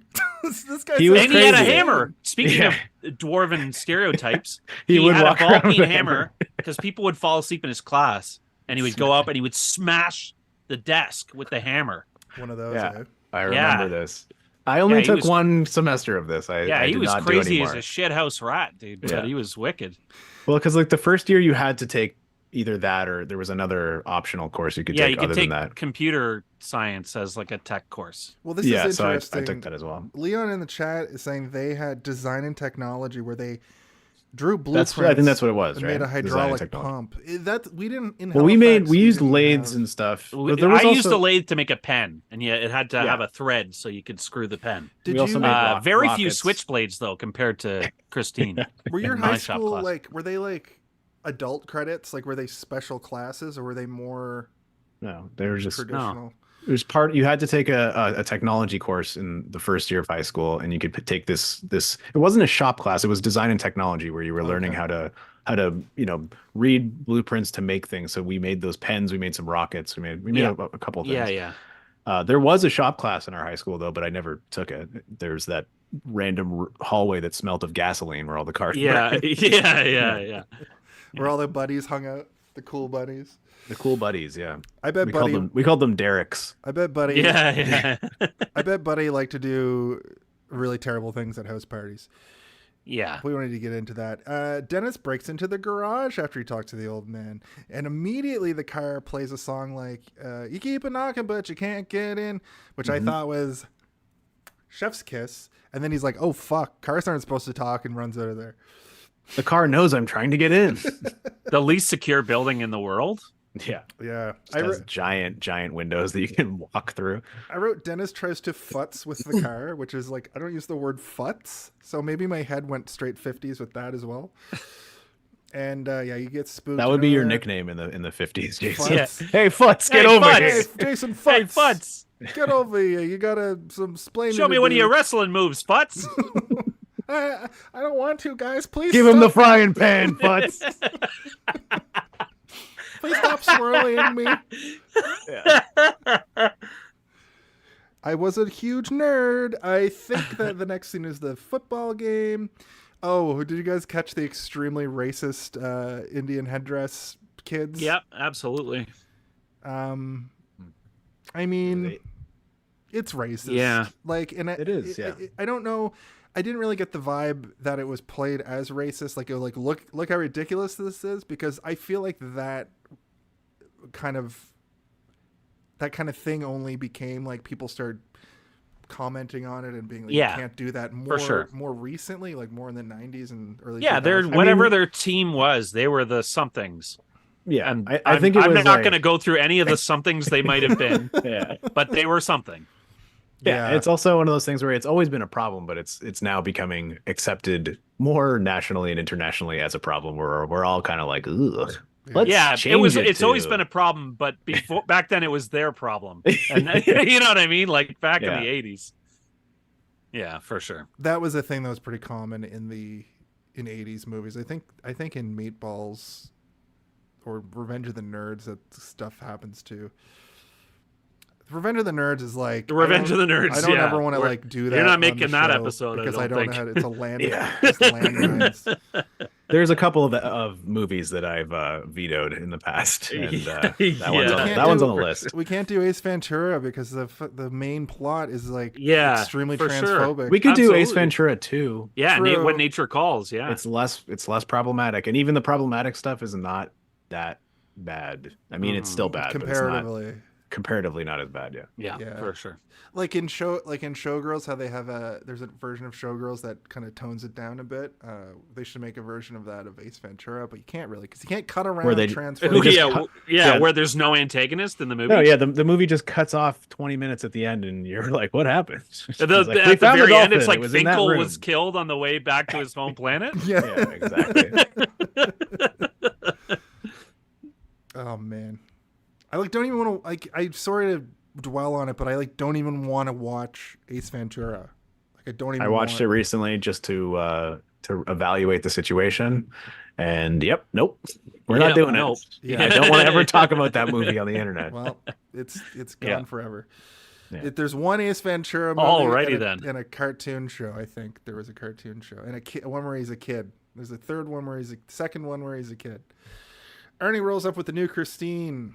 I have no idea how he got it to be that beautiful. And Christine. Christine.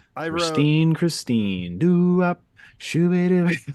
Holy shit! Ernie has a date with the new girl. What a reveal! They're kissing. Insane. What? And that like, I wasn't expecting it. I don't know if you guys were expecting it, but when she said I already have a date, I was like, it's Arnie. I didn't know what this movie really was yet. No. Yeah, I didn't. Well, yeah, I was genuinely shocked by it. I thought it was a great like mid movie twist. Good. Yeah. During the repair montage, you can see that Arnie is like slowly changing, right? Like his hair is getting nicer, his glasses are gone, getting offer. Yeah, he's dressing a little bit better, but it's not like we said, like the Spider-Man transformation where he is instantly looks in the mirror and is like, I have superpowers now. Yeah. I'm stronger and better and more charismatic. He does reach an apex of coolness where he is cool, whereas Peter Parker was just like a loser, and then he's just like, I'm a different kind of loser right away. Yeah, exactly. Yeah. But even the way that entire sequence is shot is really good. I like that you see it from such a distance and you're slowly getting closer from the perspective of Dennis having to catch this football, but also it's got this music that's playing that is weirdly kind of like sad and scary at the same time. It's like spooky, scary, sad. Because he's realizing like a werewolf bar mitzvah. Yeah, spooky, scary. He realizes, and he gets crumpled. This is where he gets crumpled. Rocked so fucking hard that it breaks his knee shatters. I guess goes into like kind of like a knocked out coma thing. But he was almost paralyzed, is what they say. Yeah, if it was 1 centimeter off, I'd be paralyzed from the waist down. Yeah, the next scene is Arnie going to see him in the hospital. He brings him a book of 500 dirty limericks. Yeah, I'm like, show us one. Give us one. Yeah, he didn't even rhyme. There once was a man from Nantucket. Yeah. Like, what did he do? What did he do? There once was a man named Hitter. He was a real big shitter. Say more. He pulled out his gun and got him some yum and sucked on a bean and shitter. Damn it. Damn it. I rhymed shitter with shitter. Damn. Classic. I rhymed shitter with shitter. This is the worst limerick book ever. This is the first one? Holy That's a cutting room floor. That's actually where he got shitter from. Every one of the limericks rhymed shitter with 500 shitter. 500 shitter limericks. Each more shittier than the last. So this whole sequence, there's something that bothers me, and it's that it bothers me right up until the end when it doesn't bother me anymore. And it's that Dennis's foot is in frame, and it's just like almost the same size as Arnie, right? Like the forced perspective is like Arnie right next to this giant foot. And I'm kind of like squeamish around feet. I don't know why. I just don't really like them, especially when you're like forced to stare at it for a long time. Well, it's good to know you're not a foot pervert. So then they have this moment where I'm like, was this improv? Was this planned? It must have been planned, I guess, because Dennis takes a little drink from one of those little plastic cups, crumples it, and throws it at Arnie. Arnie, while talking, joking around, he then puts the cup on his toe. Yeah. I was like, thank God seemed they improvised. Yeah. I noticed that. That was too. for Steve. Take this. There's one thing that makes me squeamish. It's not a man being cut in half by Christine. It's a big toe in the frame, forcing me to look at it. I don't like it. So this conversation here is where we also start to learn that like Arnie has now gained a little bit of introspection as well as confidence. I have a question about the line that he says. So they have that back and forth. Dennis kind of confronts him about Leigh, and then as he's leaving the room, Arnie looks back and says, "Isn't it strange that part of being a parent is trying to kill your kids?" Yeah. What? I think what he means by that is like try to kill the child in the kid and turn them into an adult. So the only way to turn them into an adult is to kill the child, sort of thing. Yeah, and just that his parents are smothering him, and and they're trying to teach him responsibility by giving him less responsibility, which is like a fucked up way of parenting. And they're essentially chaining him to their path that they've decided for him, which seems like he's been following up until Christine comes into his life, right? Yeah, the mom is a helicopter parent, and then the dad is like the biggest pushover. And then when it all started when he took shop. Yeah. Shop his love of cars. His parents were right. He should not have taken shop. He would have been fine. Everything would have been fine. Yeah, I'm on mom and dad's side for this one. Yeah, for sure. Christine is a bad influence. Yeah, for sure. Yeah, he would have driven back past Christine. He'd been, I can't fix that shit. He would have just kept going. You just have a big book of dirty limericks in his lap. You wouldn't even have noticed it. Christine would be in a condo parking lot somewhere. The old man is wandering around the parking lot trying to shell Christine off on people. Like, only $300. And then the movie's just get out your checkbook. A haunted limerick book. I'll take $250 for it. Yeah. That just says racial slurs for some reason. Yeah. So we go to we gotta have, if you're gonna have a car in a movie, you gotta have a drive-in movie sequence. So we get to, which has one of the best cinematic moments that I think I've seen. This movie, fuck man. Wait till you hear my glowing review. How glowing is it? Is it as glowing as the interior of Christine during this sequence? Pretty much. Yeah. It's raining. It's shitty out. They're in the car getting hot and heavy. They're touching up on each other, and it's all very innocent. But she gets out and bails, and she runs over to the concession stand, and Arnie chases her, and she's basically just like, "You like that car more than you like me.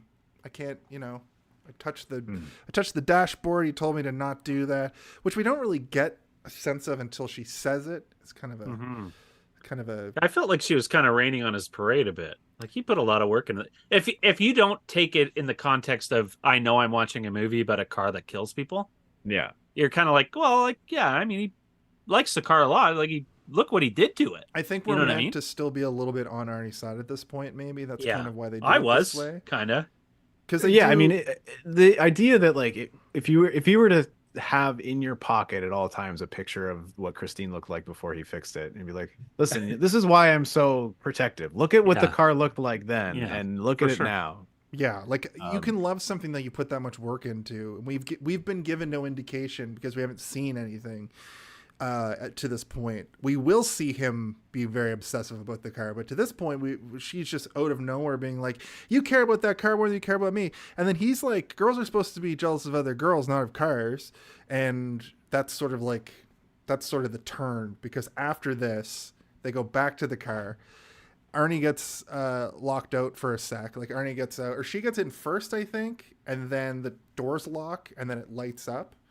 No, the window wiper breaks, and he has to go to fix it. Oh yeah, right. And he's like, He goes, oh shit, like something crazy Yeah, happened. yeah, I was like, what the? So that It Spontaneous just got stuck, windshield man. wiper destruction. Yeah. there's your first sort of. Then you see how obsessive he is. I guess that's a good Yeah. little. That was a good little storytelling beat. I guess. But it's also, But that's also Christine being obsessed with him. Like Yeah. snap shit. Like obviously the car did that Right, to when they get were- him out of the car. Yeah.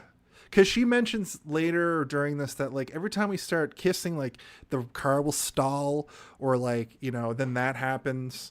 And Yeah. when he gets out, the car goes bright, which is a really cool scene, really cool way to show this because your mind, an old 50s song where the lyrics are like your mind is playing on the radio. She starts choking on popcorn. He's trying to get in. And then you start to see the cracks in Arnie's like obsession and his obsessive tendencies because of the car happen when a guy notices it from another car over and is able to get the door open and she falls into his arms and he gives her the Heimlich. And I think this was on purpose. They shot it in a weird kind of like he was just giving her the Heimlich, but it looked kind of bad. And I think it was meant to be it was like he was like, his- "Oh, well, while I'm here." Yeah, I think it was meant to be from Arnie's point of view. Arnie's perspective, yeah, where it's like this guy's being a creep or He's whatever. taking advantage of this girl who's got, but he, she just, her life is saved. And then when they get back to her house, he's like, you didn't even try to help me. And he's like, that guy was all over you. I was trying. And he's like, no, that guy saved my life, which you didn't. All you cared about was your stupid car. how was I supposed to know he was going to do the Heimlich maneuver? I could have done the Heimlich maneuver. It's not, it's kind of a time sensitive thing. Yeah. Why didn't you just ask me? Yeah. Jeez. I can't read all your thoughts. She's like, Yeah, exactly. Yeah. Yeah. It wasn't like do the Heimlich on the radio in the car. It was like- He definitely did not try to get in her car side either. Like he was No. only trying to get into his side. yeah. yeah. I'll try a couple more times. Yeah. I didn't even like recognize that. I thought One thing that I really like the way that this entire sequence is shot though as well, because everything glows brightly, right? So it completely illuminates her inside, and then you get those nice shots of the car in the rain with the interior glowing so brightly that anybody in the drive-in would be able to see what's going on there and would probably be distracted by it from the movie, which is why this man would run over to, in the first place, would see her choking inside. But then it also cuts to shots from inside the car, and all the sound on the exterior of the car is being like completely muted. So like him banging on the windows, him screaming, you can't hear any of it. You just hear the music and that sort of like the sound of the glowing, I guess. It's really good, and it's pretty spooky. it's pretty spooky. It's one of the freakier moments of like a lot of the murders are very car hits person. Yeah. They get There's a more couple elaborate. of There's one that I love. Yeah. But for the most part, this is one where the car is like using its psychic powers to make her choke on popcorn. Yeah, I don't really know how it works, but like she chokes on a piece of a hamburger or something, and you're like, okay, but how? How did this happen? It would have been great. I mean, this would have been too comedic, but like if it made the popcorn fall over and it like went to the AC vent and it just shot it directly into her mouth. Yeah, That would be funny. But no. and why didn't it just kill her with carbon monoxide? Because that takes a long time. True. Man. It takes 10 minutes. Didn't have the time. And we get another really good, like, he gets in the car to try to drive off after dropping Leigh off. The car stalls, and then he's like, come on, I'm sorry, like, it won't happen again. And then the car starts playing like I don't know why I love you, but I do kind of a song, which was a nice little touch. I think my favorite thing about this movie is the songs that the car plays. Like when it plays Karina later, when it's going after the first goon, it's like playful in a way. Yeah. But it's so sinister because it's at the end of underneath a bridge, and then chases them all around, which is coming up very soon. Arnie takes. Yeah, it seems a lot of the time like they almost had the songs first and then made the scenes around the songs. Like that's how well they fit. Yeah. Which is it would fine, make sense. honestly. I know that I think John Carpenter has said before that he writes. Oh, he didn't write the script though. Actually, I Anyway, that takes my theory out the window. He's Never got mind. his theories. Never mind. Yeah. Arnie takes Christine back to the garage, and Yeah, he as does. soon as you leave, the buddy gang show up. They sneak in the door while it's open. They hide for a second, then they trash the car and take a shit. When I watched that scene, I didn't know that they had 60 cars or whatever. But when they got on the car and started wailing on it, I was like shocked from just thinking of it in a real practical sense, where I was like, whoa, they're like breaking this car, like for real, Yeah. right? I thought And the I was same like- thing. And I was like, and I was also at the same time thinking from the actor who plays Buddy's perspective, I was like, I would have done this movie for free. If they, Yeah. like, I would have read the script and been like, he jumps, and even how he gets on the hood and on the roof, I'm like, is he being careful, like not to dent the hood No. and Yeah, not no. to dent the He roof? And then stomps on the hood. they Do it more. just start going mental. I was like, oh my god. Yeah, And then Moochie takes a shit in the car. Yeah. two little notes that I have about this moment. It felt like an essay, first of all, and then That's what and it's meant to feel like. I and then believe. I felt bad for the car at this point. Yeah. Because you know that it's got some form of sentience or Yeah. ghost in it, or I don't know if it can feel. It doesn't seem like it can feel. We don't know about it regenerating yet. Also, Yeah. It definitely has emotions. situational awareness. yeah, Yeah. It knows that that's happening to it. Yeah. yeah. And it has emotions. You see it later in the movie when Arnie dies. It's like legitimately it's sad. Its lights dim and it plays a song about always loving you, and then it goes into murder mode. And then And you touched on this briefly. After they break it, Christine encounters Christine's mortal enemy, shitters, dude. Yeah. The shitters are Shit real. in the car, dude. Yeah. She knew they existed. Shitters. Shitters. I knew it was gonna be shitters. the reason why I was questioning the amount of cars they had is because, and also for the plot, the car was so destroyed when they show it. I was like, how's he going to fix this up for it to be just good as new again? Because I've seen images from this movie from later in the movie before I watched it, and I'm like, the car is pristine. We're almost there, but like, man, it's. I went in almost as blind as can be. Like, the only impression I had of the movie is the poster that you have behind you, which is just This the car. I'm like, oh, okay, the car must be a killer car. Like, I don't know how I was so oblivious to what the movie was. And then I was, and they were so brutal with the car, and the car was so perfect before, it took me out of it a bit, where I was literally like, oh, they must have filmed this last. Right, Like, right. you know what I mean? Like, they must have been, they did everything else, whatever they needed out of that car, and then they just beat the shit out of her. I don't know.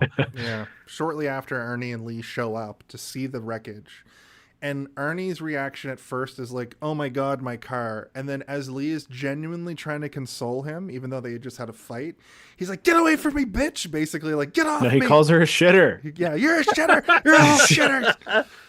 And this is like the He does. He calls her a shitter, and I was like, wait a minute. Of course he does, because Yeah. everybody is a shitter. Yeah. And is this when he says to the car, he's basically like, they'll see, all the shitters in the world will get theirs. Yeah. Because I have written next, like, back home, Ernie's addicted to his parents again, and they're at this point they're like afraid of him. The mom's like, if that's okay with you, when she asks him to do things, and then the dad's like, they want to, decided to help you buy a new car. yeah. And he's like, I'm going to fix Christine. And then as Ernie's walking out of the room, he's like, no, I'm going to fix Christine. And the dad chases after him, finally shows some testicular fortitude. And Ernie grabs him by the throat in another really tense, haunting Well, see, scene. and this is the other moment where I realized, like, oh, he's not just like becoming more confident and charismatic and psychotic. He's also becoming physically stronger. He's able to overpower his dad, who's like a foot and a half taller than him and clearly stronger, but he just grabs him by the throat, and his dad's like paralyzed. Like, Just another shitter to him Just now. another shitter to him. Steve, you mentioned something really interesting in our the ultimate power over all shitters. in our personal chat earlier. You likened the relationship between Christine and Ernie to like a vampire and its thrall. Yeah, almost like Christine is Dracula, and Arnie is like a what's his name, Remfield, where Renfield, he's Renfield, yeah, where he's becoming he's becoming more obsessed with his master, but he's also gaining strength and power because of the bond that he shares with it. It's kind of it has sort of that parallel, and like the more he gives over to the car, the more he's receiving in terms of that power, but the more he's losing of himself, right? Mentally, he's becoming a part of the car rather than the car becoming a part of him, and he's owned by the car rather than him owning the car. Book have a Renfield element where the car like needs to feed, and he's bringing the car people to I kill? don't think so. I think it's just like the car is basically its feeding is because of the guy who's possessing it. Like he just has to kill because he's a serial killer. He needs to kill and wants to kill. That's interesting. I think a unique dynamic is what I was going to say is just that it'd be cool if there was a part of this movie where like he gets it in his head like, oh, you need to feed, and then he's killing like randoms, but there's not enough room. There's not a lot of waste. Do you feel the need to feed? And for speed while speeding. Yeah. Sorry. I feel like a lot of the characters in this movie put a lot of the onus and responsibility on a car. Yeah. Like they're not watching a movie where they know that there's a killer car. They're just like, Arnie, this car is really, you know what I mean? Like if your teenager is being a shithead, you wouldn't be like, oh, well, it's that car. It's you know that what I mean? dang car. Yeah. Let's get him a different car, and it will completely reverse his personality. He'll be Arnie, fine. are you doing LSD? No, Mom. Is the car in the room right now? I'm gonna go. Yeah. Arnie, go to your room. No, I'm gonna go to Christine instead. He just like locks himself in the car.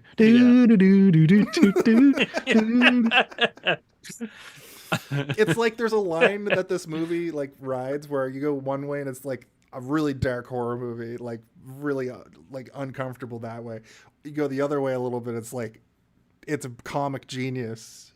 Yeah, you know, I like what the chord that they've struck with this. I think that when he leaves, he goes back, and that's when he's like, "I'm going to fix you up better than ever.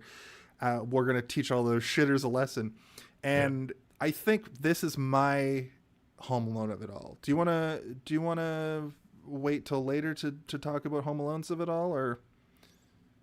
No, we can do it now. Let's do it now, because the last time, 2 episodes ago, I was like, "This is my Home Alone of it all," and we're like, "Let's wait," and then we never did it. So, if you had to pick one, what do you think the Home Alone of it all? The Home Alone of it all? Can someone please tell me when the Home Alone? I really gotta know. When is the Home Alone of it all? What is the Home Alone of it all? Now that's the Home Alone of it all. The Home Alone of it all is, of course, the concept that I sort of came up with for film, where in the movie Home Alone, the part of the movie you came to see is when Kevin McAllister slaps the blueprint down on the table that has all the little murders that he's going to commit on Harry and Merv. And Steve kind of added on to that by saying it's kind of the trailer elements. We've also discussed it might just be the third act of some films. But a lot of movies, sometimes, you know, horror movie, a Jason movie, once the killing begins, like sometimes that's the Home Alone of it all. In this one, in my opinion, this is 2 movies. This is a setup movie. It's kind of like the movie Parasite that felt like 2 very separate sort of things. First movie in this is sort of a, like a Meatballs or a teen romp, a lot more teen focused. And then when the car gets destroyed by Buddy and the Buddy Gang, and he taps his hand on Christine and says, "We're gonna get all those shitters." From then on, when Arnie fully makes the change over to being a bad guy, a villain, to the point that Arnie doesn't even need to be bad to the bone, some might say. He doesn't even need to be in the car for it to like exact revenge for him.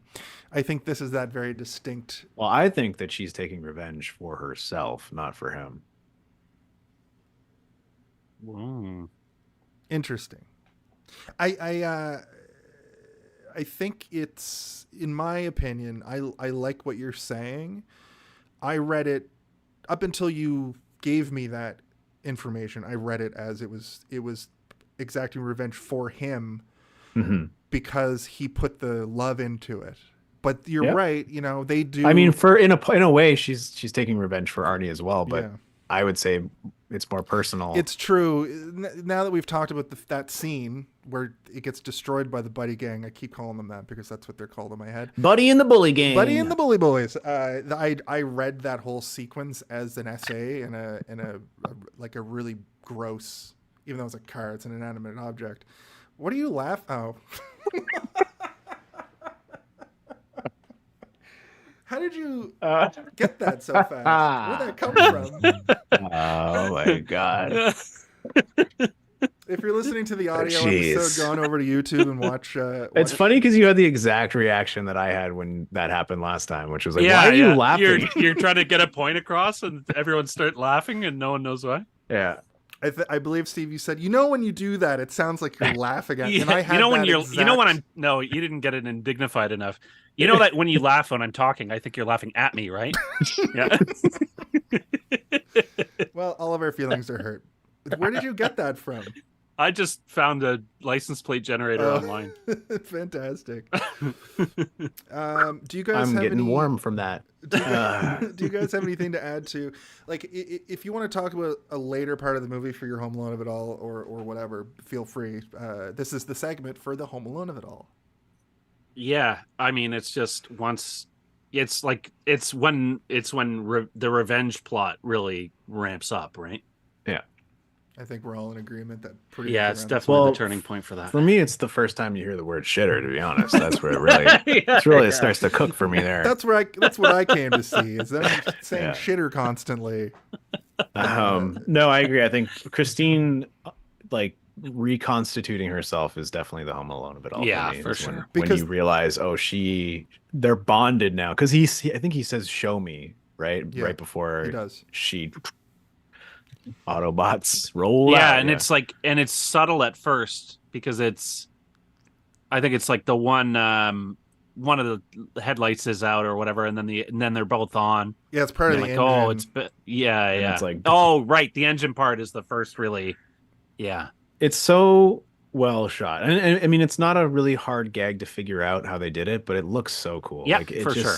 I am it's curious. It's something like the you look at of something like this, and then you're like, you imagine how they would do it now, and it would just be all CG of like glass, like yeah, and it would look kind of shitty, or it wouldn't look shitty, but it doesn't have the same versatility and tactility as seeing a car that has been reverse crunched with like hydraulics inside of it, pulling in, right? Pulling inward. Yeah. That's how they would have had to have I done it. remember thinking at the time and then not doing it after, but I think I want to watch that all backwards, like how it would have been shot. Yeah, that would be interesting to do. I mean, I don't know why I've never done that. Yeah, that seems like something you would do immediately. Yeah, just by your own volition, just right away. Yeah. You're gonna download the movie illegally, load it into a movie editing software. Yeah. I actually rented this off. I rented off something. I rented it on Prime. I think for $5. Yeah, I rented it off YouTube, and it was a UHD version. So like we were talking about the fog last week and how it looked very good in HD. This movie also looked incredible in HD. Once again, I mean, they've all been remastered a bunch of times, but also they're shot on film, so it's really easy to make film look great. I did feel like a sucker renting it for $5, though. A movie that came out 5 years before I was born. I rent so many movies. I own it on Blu-ray. Yeah, and it's worth it. But yeah, I didn't rewatch any of the special features or anything. I should have done a little bit of that, but it would be interesting to know exactly how they did it. But it must have been interior hydraulics just pulling the car inward on itself, right? Yeah. The scene. I want to mention this too because John Carpenter is so good at like weird shots, but it starts with a wide shot of Arnie standing in front of the car facing it, and the headlights turn on, illuminating sort of the area. And there's this like, not a crane shot, but what's that? The dolly shot, and it comes in over his shoulder. That's the best shot in the movie. After he's like, "Show me." That was pretty cool too. And then it just the lights kicking on. That I was like I think it probably got an audible fuck yeah out of me. You know what I mean? Like that was definitely just like, oh yeah. I was sitting on my couch and I went, now that's the Home Alone of it all. I was already in this movie at this point, but this is the part where the movie really kicks into high gear, because now we're going to see like the horror element of the horror, and there's not a whole lot left. It's a series. there's no real plot that happens throughout the next half hour. It's mostly a series of kills, which is great because it's already 9:45 and we're gonna make pretty good time again. Thanks, John Carpenters. Maybe we're just getting better at the show, Jason. Well, we've been doing it for a long time. This is episode. Well, you haven't had the Alex of it all. Well, Alex is going to talk for 45 minutes by himself. He's going to do a soliloquy. We're gonna do a month called Gow Girl. We're gonna start with Gone Girl and then all of the Alex Gow movies. Absolutely. Actually, we'll get to it. I won't be able to do Gone Girl for a specific reason that I'll bring up quite soon. All right. I wrote Revenge Tim because I'm terrible at typing. So, Tim, if you're around, I accidentally shouted you out. Revenge time. So it just cuts to the fat guy goon. He's walking down the street. His name's Munchie, man. Old Munchie's heading down the street. He's eating, probably. Yeah. I think he is, actually. He's heading down the street, and then old stalker fucking Christine is underneath a bridge. And I'm going, how's the car going to get through that? And it just kind of turns left, and he gets freaked out by that and starts like running. I mean, I would if it was a car that I had just completely destroyed and also taken a shit inside. Also of going, yeah. Shit wipes off. It's true. Shit does wipe off. Shit wipes off. I think that's the next scene when the detective talks to him because the murders are now piling up. But basically we get like a chase between a car playing cat and mouse. The car could have just run him over at any point, pretty much. The chase is quite frustrating a lot because, like you said, almost immediately, just get on top of something. Just go up. Like, why not just jump over the median, like over and over, right where he started? Like the car, what is the car going to do? But then, of course, there would not be much of a movie. That's exactly it. Yeah, it would have been cool if they could have done some stunts like that where he does climb up on some like scaffolding or something and she knocks it over and he falls and but I don't think that the budget for this movie was not huge, and considering the fact that they had to spend a whole lot of money on $975,000 on cars. Yeah. That other $250K was how much they spent on the actual movie. Yeah. They're like, this is the amount of cars you can get. This is what you have the budget wise for cars. And they're like, can we get one more car? We want to do a scaffolding. It's like, no, we can't do it. Yeah. John Carpenter we joke around about him just being a nightmare. Just like when something's not working, he's just like losing it because of other people's incompetence. He seems like the type. John Carpenter seems like the type based on he seems one of those like grizzled directors. But he's also very aware of what he's capable of. Yeah. In terms of putting together a final product. Look at him. I know, and that's what I mean. It's like, I guess you just, and he's always, I guess you don't know what he set out to do in the first place and if it's what he ends up with, but it seems like he kind of just gets what he wants in terms of shots and sequences and stuff. Like, even if it, like, there's a lot of weird stuff about his movies where you're like, that doesn't make sense, that doesn't make sense, that doesn't make sense, but it always makes sense within the context of the truth that's been presented, even if it's not necessarily the truth of real life. And it's also like I never have ever watched anything that he's done and thought, like that was so cheesy or corny or whatever. Like it didn't look good. Well, it's like the movies don't have a lot of frivolity, right? Like usually everything is built to a means where they have something in there specifically because it's pointing you in the direction of the next series of events to come after it, right? I don't think it's until his budget started getting exploded. This is a point that Ben made a couple of years ago, actually, when we first did John Carpenter, or last year, I can't remember. But he made the point that John Carpenter works best when he has restraints on, where he knows his budget and he's not going to continuously get 10 more million if he needs it. And when he did have that freedom, you end up with Escape from LA, which is not really the best of the bunch. And it did have a lot of frivolous moments in it, right? Like the plastic surgery moment doesn't really have any purpose. Surfing. It's surfing, the same as basketball. the George Lucas effect. You know what I mean? Where it's like, where you gotta shoot I'm Star have Wars a, for nothing. 25-minute pod race. What's a pod race, George? Well, I'm gonna have 25 minutes. Get the fuck explaining out. that. You're fired. Yeah. The kill here is great too. Since now we know the car can regenerate, I'm going, how? Oh, this is gonna be weird. And then and Munchie's like, I did it. I figured it out. I'm in a hallway. I'm in an alley that's more narrow than the car is wide. And the car's like, nope, just grinds its way right in. And here's why I can't do Gone Girl. Oh, Jason, could you give me a theory? Yeah, you got it, buddy. Yeah, because I got a theory for you.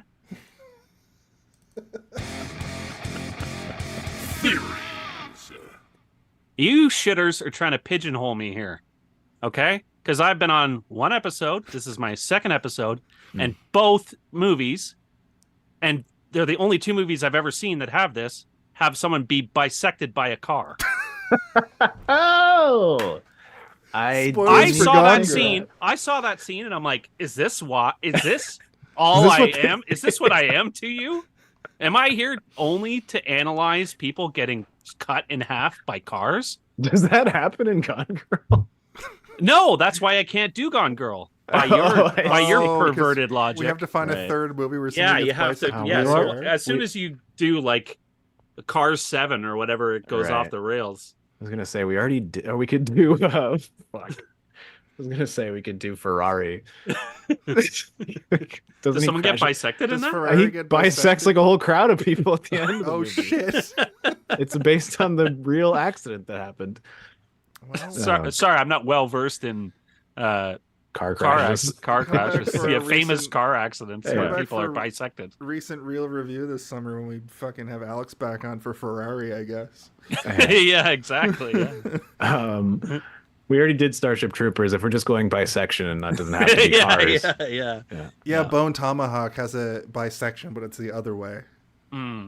Yeah. Silent Hill has someone get their skin ripped off, but no bisection that I can. That's a little bit different from getting pinned to a wall or tree. Well, isn't there like a set of legs walking around, and then there's another set of legs on top of it? That's like two people got bisected, and they sewed the bottom halves I'm sure, together. Like Death Race or didn't they make a Twisted Metal movie? I'm sure people got bisected. That probably has in one of those. We'll figure have it to out look at the into end of it. the show. Yeah. That's funny. That was cool though. Like, it's getting narrower and narrower. I had absolutely no idea where that was going. Neither did I. And he alluded to it like twice, and I'm like, what the fuck is he talking about? Yeah, I know. That was a great reveal. Thank you. And you got to use the theories theme for it. Yep, for sure. Fuck yeah. Loving it. Artie goes to see dentist again, and the look on Arnie's face. So Dennis is like, I heard the car got beat up real bad. And he's like, yeah, it's fine. It was just a little bit of damage. Not as bad as it looked. Yeah. And he's like, once all the glass was cleaned up, it was barely an inconvenience. And he's like, no, I talked to Leigh, and she said, the detective talks about talking to Leigh. She's like, I heard that it was like really badly destroyed. And he's like, I put a shitload of money. She's perfecto. And the look on his face when he says that, like, this actor who plays Arnie is fucking, his face acting sometimes in this movie is so on point. Yeah, he's really good at being fake friendly, and he's really good at being crazed and haunted. It's showing sinister malice. It's frightening, yeah. The next day he's except when he says that line, I thought you were supposed to be jealous of other girls, not cars, and he sounds like Pee Wee Herman. It's like, what the... The next day he's encountered by the detective whose name I didn't catch, Detective John Johnson. And basically he's like, I heard your car got destroyed, but when a car is destroyed... His name is Detective Junkins. Junkins, yeah. Junkins? Yeah. Junkins. Yep. Okay. You go We off, got Moochie, we got Buddy. Rudolph we got Junkins. Danielson Junkins. Bemis and Junkins. Buddy, Bemis, and Junkins. You know that classic cartoon from Cartoon Network when we were kids? Yeah. He's essentially like, when a car's totaled, typically, they repair it, and it's in perfect condition. I can see it right now. And he's like, nah, it's fine. It's cool. The car was barely beaten up at all. And he's like, well, I called your little girlfriend, and she started crying when she started to describe how destroyed this car was. And he's like, yeah, it's fine. It's just a little broken glass. And he's like, also, that Moochie kid, you said he took part in breaking your car up, right? You said? I'm not going to play the theory theme, but I think this detective, like, it's a small town. I think this detective, like, knows more about the car than he's leading on. Yeah, because to be honest, what is he insinuating? You keep stealing the same car over and over? But that's what I mean. It's like even if he was like, is he trying to be like, aha, your car can fix itself? You know, like that's not a what he's insinuating is not even a crime. It's that like your car's broken and now it's not. That's suspicious. It's a police matter. But tell me why that kid your Moochie... car's red? They don't make red cars anymore. Tell me why that kid Moochie was cut in half. We just scrape up his legs with a shovel. Like, dude, yeah. Well, that's what you're supposed to do. Shit. Yeah. Scrape it up with a little shovel.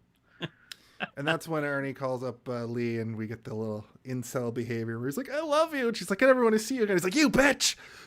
yeah. Whatever, you're ugly anyway. Yeah. So over to Buddy and the boys, and Christine catches up to them. We get a funny little, Buddy's like, Christine is like tailgating them kind of on the highway, and then they pull off onto a back road, which I think is the same back road they've used multiple times in this movie. And basically they just do this weird thing where Buddy drives forward and Christine's keeping perfect pace with the car back and forth. I thought that was a fun little thing. And then they have a little bit of a chase, and this is where he brake checks him and is like, check this out. Yeah. They have a little bit of a chase, and I have a little theory that a movie has an explosion in a car chase. Steve hates this. A film can have those things. It's kind of a nebulous conversation. This movie has a car chase and an explosion, therefore it's a movie, in my opinion. And I'll tell you why. I'll tell you about the explosion when I'll tell you a little bit about that. He catches up to them at a gas station, and then the boys get out of their car, and Christine comes in so hot and just fucking T-bones their car into... So hard that it's stuck in the other car. Yeah. It's trying to drag it. And it looks like, and I was wondering if that was intentional. Like, are they just trying to back the car up and it's taking the other car? And they're like, okay, cool. Okay. Awesome. Keep rolling. Yeah. And then as I like how up, they blacked out all the windows too, so you can't see driving. Which is and that also made me wonder if, like, I guess the whole time I watched for a lot of it, I didn't know if he was in the car or not. Yeah. Me too. Well, we very quickly get a confirmation in the next scene. But now, the fucking Afro guy gets in front of it. I don't remember how he ended up in front, but Christine pushes right through the car into, I think, another car into him. You see a dummy go flying, which I don't think was like meant to be left in, but they had to keep the shot. I think it was meant to be left in. Yeah. Yeah, it was Dummies supposed to be. It was all supposed to A-okay be. Like a split second on a. Also, if you either in a theater where it's so blown up, or on a 13-inch TV when it's. Yeah. You know what I mean? But also, if you see a real person get hit by a car, they look like a dummy when they go flying. It's not like it's not like in a Marvel movie where it's like Captain America still holding his form. Your legs and arms go everywhere like you're made of rubber. Yeah. So at any rate, he gets mowed over, and it hits like something. I guess the car starts leaking, or there's gas in the back. Gas starts coming out. It catches on fire. There's the poor flammable liquid. Some sort of flammable. The poor gas station attendant's just in there like, oh, what the fuck? Our best friend from the second Friday the 13th movie. And that fucker explodes so good. And Buddy's just like, what? He assumes Arnie's in the car also. So there's 3 casualties. Boom. Yeah. But then he just runs away on foot, like, gotta go! And runs down the middle of the road? Yeah, the natural hunting ground of the car. Like the Creep music video. It's like running into a basement in a regular horror movie, or an attic. Somebody runs it's like middle of the road. Up on a roof. Yeah. It's like Prometheus with the right, you know what I mean? Like the tower is just like, go, like other way. Maybe hide in that field. Yeah, the big right bumpy there. field where the car won't be able to get you. Yeah. But we do get right now is when we get my actual favorite scene in the whole movie. Christine pulls out like fully on fire, and we get a shot of Christine from the front, like blazing. And I just think it's so cool. If you go to our Instagram and look at the poster, I used that image as like in the little screen. And I think it's such a, I wish I had known. This is one of those movies I wish I had seen much earlier, but my mind prison would never allow me to, because all horror movies have blood and gore, but this has like none. But that shot is so iconic. You can tell that it's iconic. And I bet any horror fan or John Carpenter fan would say that shot is iconic. So I regret, I was gonna put it in the trailer at the beginning of the episode, like the John Carpenter thing, but I knew you hadn't seen it, and I didn't put it in because I didn't want you to see it. So I was like, I don't want Jason to see this flaming car before he watches the flaming car movies. I'm not gonna put it in. Yeah. I luckily wasn't spoiled on that, and as soon as I saw it, I was like, that's got to be the little in the TV screen image, because it's so I have a question cool. for you guys about this part. It is my favorite part too. I love a flaming car. It's one of my most favorite things in all movies. Second only to a cubed car, which we also get in this movie. There's the radio in Christine is not playing a song at this point. Is there a song that you would play for Flaming Christine? Raining Blood by Slayer. Oh yeah. But I mean, I would say of the music that she would play, Ring of Fire. Yeah. That's pretty good. That's probably, is that, I don't know if that would be time of when did Ring of Fire come out? Ring of Fire came out in the 80s. No, but it would have to be from the 50s. It'd have to be from the late 50s. Right? Because that's all that she plays. Right. Well, think about what's like a Fallout song. A song from Fallout. I just got I don't want to set the world. Ring of Fire was from 63. Fire. Yeah, that wouldn't be too bad. That'd be pretty good. I got that. I got Fallout, a bootleg Fallout soundtrack on vinyl. That's glow in the dark vinyl. Oh baby, atom bomb, baby, on my atom bomb. Mine would probably be Great Balls of Fire.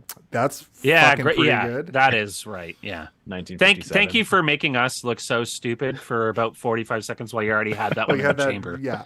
Could you ask us these questions? I thought maybe you would have had one. Yeah. Sure you did. Yeah, you were just waiting to shit on whatever stupid one we came up with. Ring of Fire would also be good though too. Yeah, but it was too late. Shitters by Shitter and the Buddy and the Shit Boys. Yeah. Do you guys want to start a band called Buddy and the Shit Boys? Yeah, shit's gross. No. No.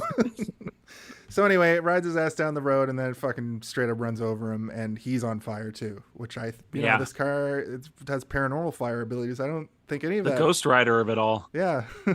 That must have been pretty intense to film though. Yeah. That thing was quite on fire. Every time I see it, I think about the guy inside and like what is going through his head and how is he even seeing, and fire probably. Burn through the ditches and slam in the back of my like, is there just a radio blasting at him being like, okay, left now, all right, break, pretty much. Yeah, you're on your own. I can't hear you over the fire. What? So loud. Ooh, good gracious, great balls of fire. That's all I can hear on the radio. I specifically wrote right here, how many Christines do they have? Yeah. Yeah, for sure. Yeah, the car chase and explosion. This is a Jason certified movie. Okay, thanks for writing that to myself 6 hours ago. So Christine returns to the garage smoking. That's why I was like, that's a very John Carpenter thing to do that kind of like foreshadowing early in the movie. Like, no smoking in here. I know it was smoking then, but to have it smoking again. And then Darnell makes a quick call to somebody. I guess his name's Will or something. And he's like, yeah, this kind of confused me, but they explain it like right after. But he's like, did Cunningham drop off the goods? So he's there with you, or he was there. Okay, good. I didn't really know what that meant at that. Yeah, moment. it's just. I think it was just to confirm. Like, I think he was like, "Is that him in the car, or did somebody else drive the car here?"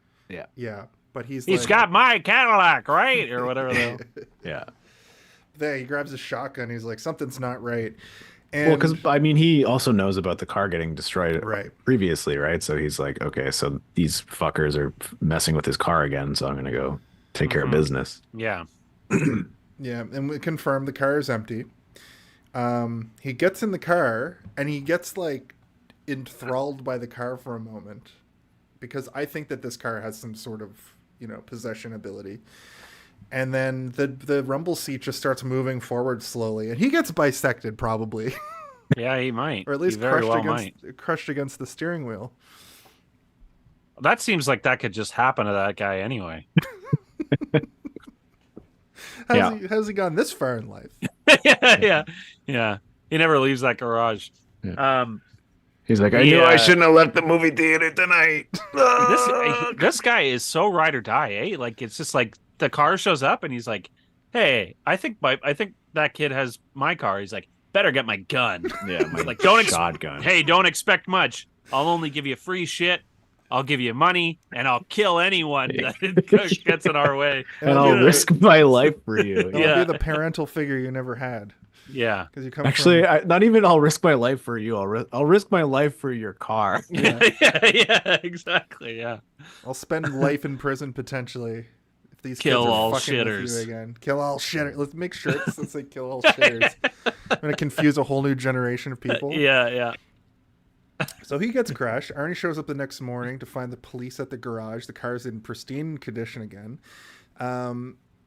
And then they explain further, like, he was like, I was, dropping off parts. And Christine was just out murdering, I guess, by herself. And that's sort of it for that scene. Just sort of the detective's like, listen, kid, this is too many murders. Yeah. And he's like, hey, no, I was actually out, like, doing parts. It's like before he's just like with the other guy, he's just like, yeah, I didn't kill him, whatever, fuck you. But now he's like, no, I really didn't kill this guy. I really didn't kill this guy. Yeah. Almost like admission by denial about the first one, right? Exactly. Yeah. But you get the impression that the detective Junkins believes him this time, because he's legitimately shooken up, whereas though he's cool as a cucumber like seconds earlier, and then he's freaked out for real. Yeah. So earlier when I was like, this kind of is a Christmas movie, the same way that Batman Returns is a Christmas movie, and I was wondering why, when I was at my dad's around Christmas time, why is Christine on? Like I said, I only caught that one snippet, but it turns out that it's now Christmas time. Dennis and Leigh meet up. I got this weird sense that they have It's New Year's Eve. Yeah. Well, there's a Christmas tree and everything's Christmased up, so I just made an assumption. But he says Happy New Year to her when he calls, and then, okay. Then he says we're going to Arnie's house for New Year's Eve. We do it every year. They did a lot of yes. They did a lot of establishing dates and months that had no context for me a lot of the time. They're like October. I'm like, oh, I didn't remember what month it already was though. What was it before? Yeah, well, it was the first day of school when we first start, so it would have been September 1st. For sure, but it's, you know what I mean? They're like, it's November now. Yeah. I'm like, okay. I'm like, does that matter? Yeah, I think like, it's just I understand there's been a passage of time, but it's like it's like you took the neck brace off of Dennis. That was enough to tell me that time has elapsed or something. That almost feels like a test audiences did not understand how much time had passed, or it's like it's supposed to be months later, and it's like, but how are we supposed to know that? Well, I thought it was September still. Yeah. It's like, well, this guy has a severed spine, and now he's walking around. So how did he heal so fast? Is he a car? Is his name Christine? Yeah. So they basically come up with a plan to like separate Arnie from his car. They're basically just like, if we can't get Arnie away from the car, we destroy the car. And I was like, what, are you going to cut it into a million pieces, forgetting that a fucking car crusher exists somehow? As Leigh is leaving Dennis's house that night, we do get a moment of like, oh shit, the car's coming for Leigh, but it's not, it's just Arnie picking up Dennis. And then we just get a long, like, conversation between them on the highway where, Arnie's basically just like, I'm going to kill all the shitters of the world. And Dennis is like, why don't you drink this beer? I'm having a beer.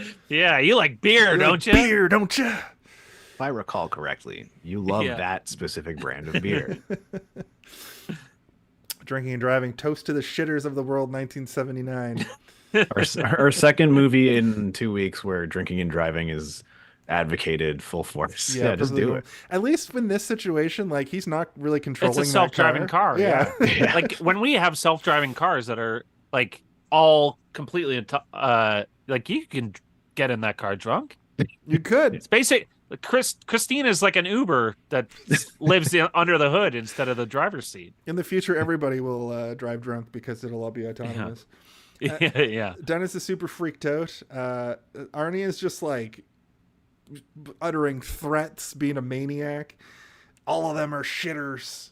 And the look. Dennis is basically crying.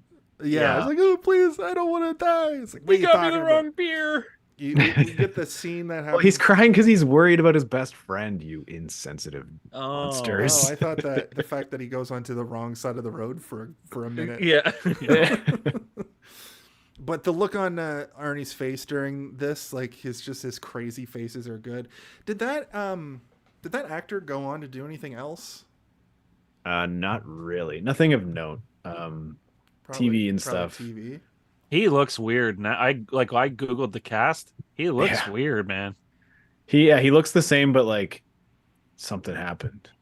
Like he went to war or something. Yeah, like he looks only. The thing is, it's been 40 years. Yeah, he only looks 20 years older than what he did in Christine, but he looks like he instantly turned that old and then stayed that way. I don't know how else to describe it. Yeah, like if you drank the wrong goblet in the third Indiana Jones, exactly, but it just froze a little bit. You actually turn into a skeleton. Nothing finer than being behind the wheel of your own car, except for maybe Cussy. Yeah. Yeah. And that's how we know that he's fully transformed, fully given himself over to Christine. Yeah. Yeah. He's gone full LeBay. Yeah. And then Dennis basically carved Darnell's tonight in the car to sort of lure them. We get the final showdown, and it's basically, Dennis and Leigh sneak into the garage. I'm not really sure I wasn't sure what their plan was during this. I was sure there was going to be some sort of like crushing the car or something, but it all seems very kind of harebrained at this point. They're just sort of doing stuff. They hotwire a backhoe. They use that backhoe incorrectly. Oh, absolutely. In like a car-on-car violence situation. They monster truck him. Well, they hook him. Yeah, but I mean that was okay, but I mean leading up to that, they do not like. He never like tries to like attack the car with it. It's very like, I don't know. Well, everything. And another thing, sorry, I was just gonna say everything that goes wrong goes wrong. Oh yeah, anything that can does. The hot wire dies. She's like really clingy on him, like laying on him in the car, like in the thing, like oh. It's been so long since oh god. What? What's wrong with you? I thought everything froze, so I thought I lost internet for a second, and I went, "Oh God!" Oh no, we were just very still. The end of the book, I had to look it up because I was like uncertain because I was like, did I dream this or did this actually happen? There is a second sentient car named Petunia, and it's a pink pickup truck, and they fight to the death. All right. Yeah, that doesn't happen in the movie. With their obviously. car fists.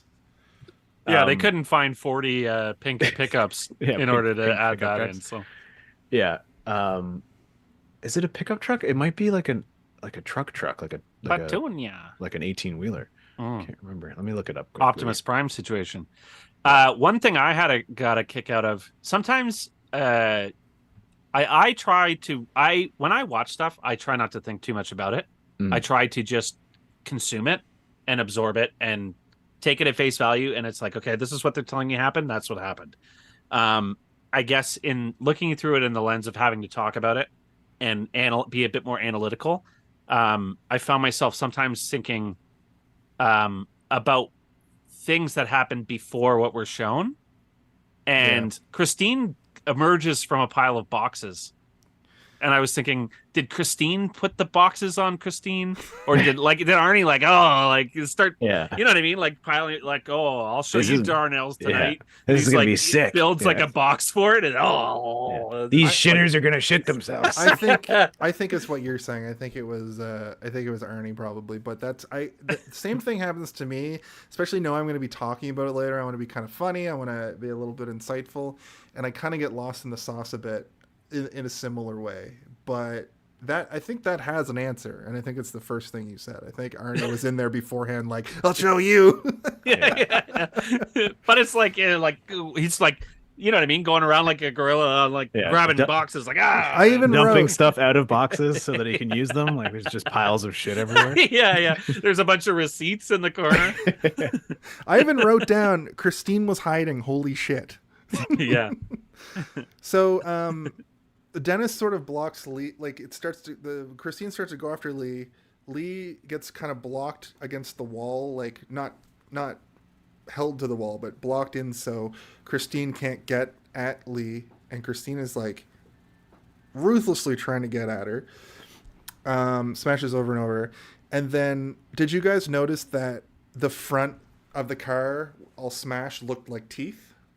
Mm-hmm. Yeah. I thought that was a really cool effect.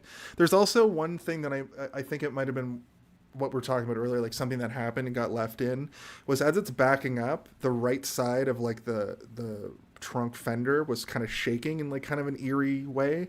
You know, that would happen if a car was all smashed up. But it's just there's a way that John Carpenter can make mundane things uncomfortable and spooky, and that's one of those things. Then we get a tease of chicken between the Christine and the caterpillar. I'm sure in the book, Petunia and Christine have a chicken, right? Yeah. So I was reading a little bit about it today, and I think John Carpenter dropped the second car because he thought it would be too goofy.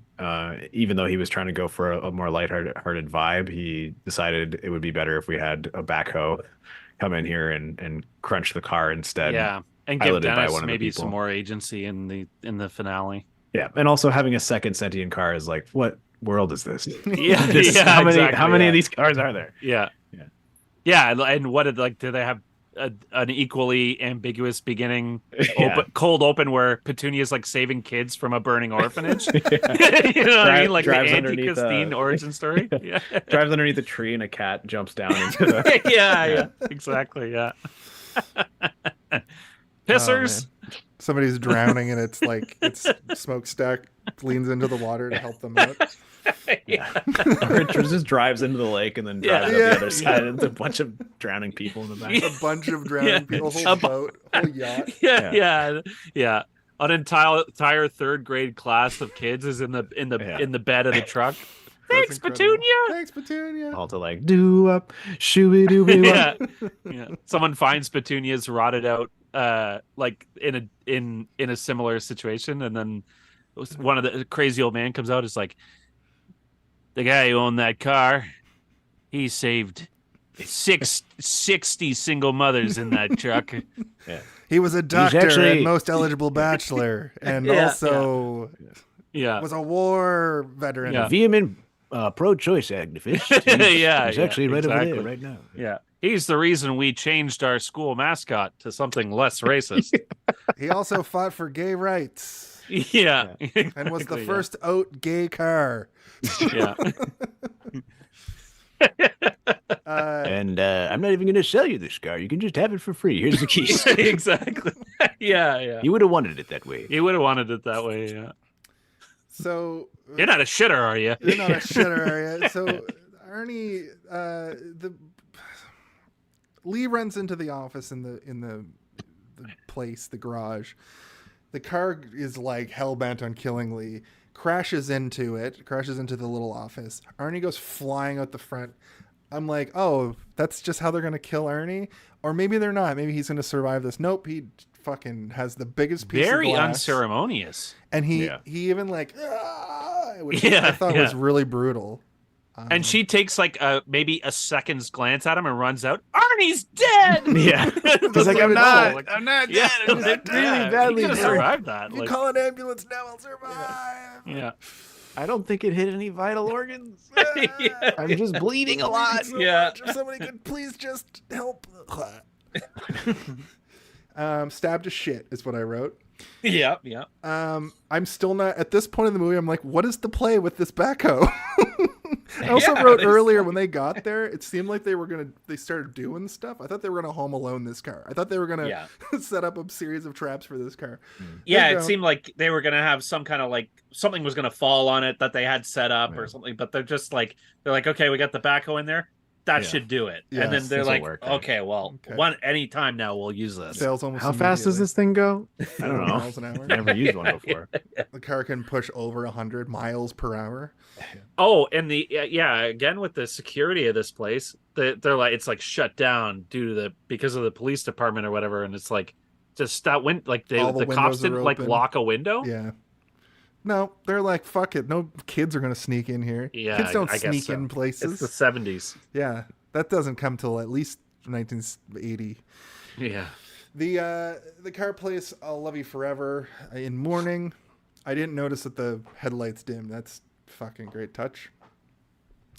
And they bash Arnie. They basically they catch the back of Christine with the backhoe. Scooper. It's distracted. She's distracted by right. Oh yeah, he comes by up from Leigh. behind. Leigh discarding any survival instinct whatsoever. Just like stand in the middle of the yeah. Right at the end of like a pool of gasoline that I thought was gonna get lit on fire and didn't. And even though I've seen the movie multiple times, I'm like, did they light that? I can't remember. Yeah. But it's like, you know what I mean? Like Dennis is like a mile away in this backhoe, and she's like, "I'll stand in front of the car. That'll buy us time." It's like that Austin Powers moment. Yeah, I assume Christine can't hear. She doesn't have ears. Yeah. So, she has rear view mirrors, though. It's true. Yeah. But her eyes are her headlights, I assume. Oh yeah, that's true.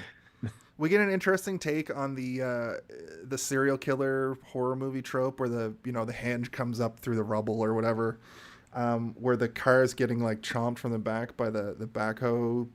What are they called? Like the bucket. Yeah. And it's like chomped into it and it starts driving over it and it's like actively regenerating, which I thought was a really cool little moment. It's what I likened it to is like a murderous robot who's bisected crawling towards somebody to kill them. That's what it kind of. What does bisected mean? Cut in half. Oh, yeah. Well, you have the world's foremost expert on your podcast today. Yeah, this is actually the Bisected podcast starring Alex Gow. Yeah, exactly. Come back next week when we talk about Bone Tomahawk. We'll be watching Terminator 2. And the car gets basically it just ends up getting fully crushed, monster truck style. And it's playing a rock like fuck. The song was a recognizable one that I know, but I can't remember what it is now. But as it crushes and the sound goes out, Leah's like, "God, I hate rock and roll." Oh no, sorry. It starts to play music when it's in a crumpled cube. Yeah, right? it's like a death throw. No, it's like a. Oh yeah, the I hate rock and roll is with the boombox at the end. Yeah. So. Yeah, and then we get the parts move a little bit, and we get credits. So that's the movie. Yeah, Chris? it's like a total. But when they were zooming in, I was like, "Oh, are we gonna get a Jumanji moment here?" Yeah, you know what I mean? The boom, boom, and then yeah. That's the movie Christine. We're going to now, unless you guys have anything you want to add before we get out of here, we're going to do our final thoughts and then the guessing game. I don't think I mean, we kind of mostly covered all my notes as we talked, so I think I'm good. I just can't believe how quick, how disposable Arnie was in the end. Yeah. Yeah. Like no final words really, kind of it's just like. He did reach for Christine and try and touch Christine. Christine. Yeah, that's true. And he felt the grill. The Plymouth thing or whatever. But it's I just felt like there was he didn't get a very not heroic, but it's like he didn't get a cool death. It's like it crashed into like a flimsy office wall and he went flying and died and just got some instantly. glass in him. Yeah. I also, from the beginning of the movie, the way it's set up, I thought Dennis was going to be like our hero for the whole thing. Everything was going to be happening to him. The fact that the point of view just completely shifts to it being Arnie being the main character was a really interesting thing that I wasn't expecting. Yeah. They basically take the stereotypical protagonist out of the movie completely for a whole act and a half. Yeah. And then it's just Arnie's descent into madness, which is a very John Carpenter thing, which works so perfectly because it's also a very Stephen King thing. Stephen King loves to do stories about adolescence being haunted by things. So yeah, that's pretty much it. So let's go into our what do we do next usually? Do you want to play the game? The MP. Okay, let me get this. All right, here we go. It's time to play Guess the MPAA. Alex, welcome to the most hotly contended title in podcasting. It's the MPAA game. Now, every single movie pretty much has an MPAA certificate rating. At the end of the movie, you'll see it go across the screen. You might say, what does that number mean? It's basically just that they've included this as officially rated by the MPAA. For some reason along the way, we started saying what the number was, but we've decided to turn that into the top game show of the season. What the fuck am I talking about? What do I do? What am I doing with my Maybe life? you should get AI to write that one. I'm going to get AI to write that. The rules are simple. Essentially, it's a 5-digit number. I'm going to give you the first 2 numbers. You just have to guess the final 3 numbers.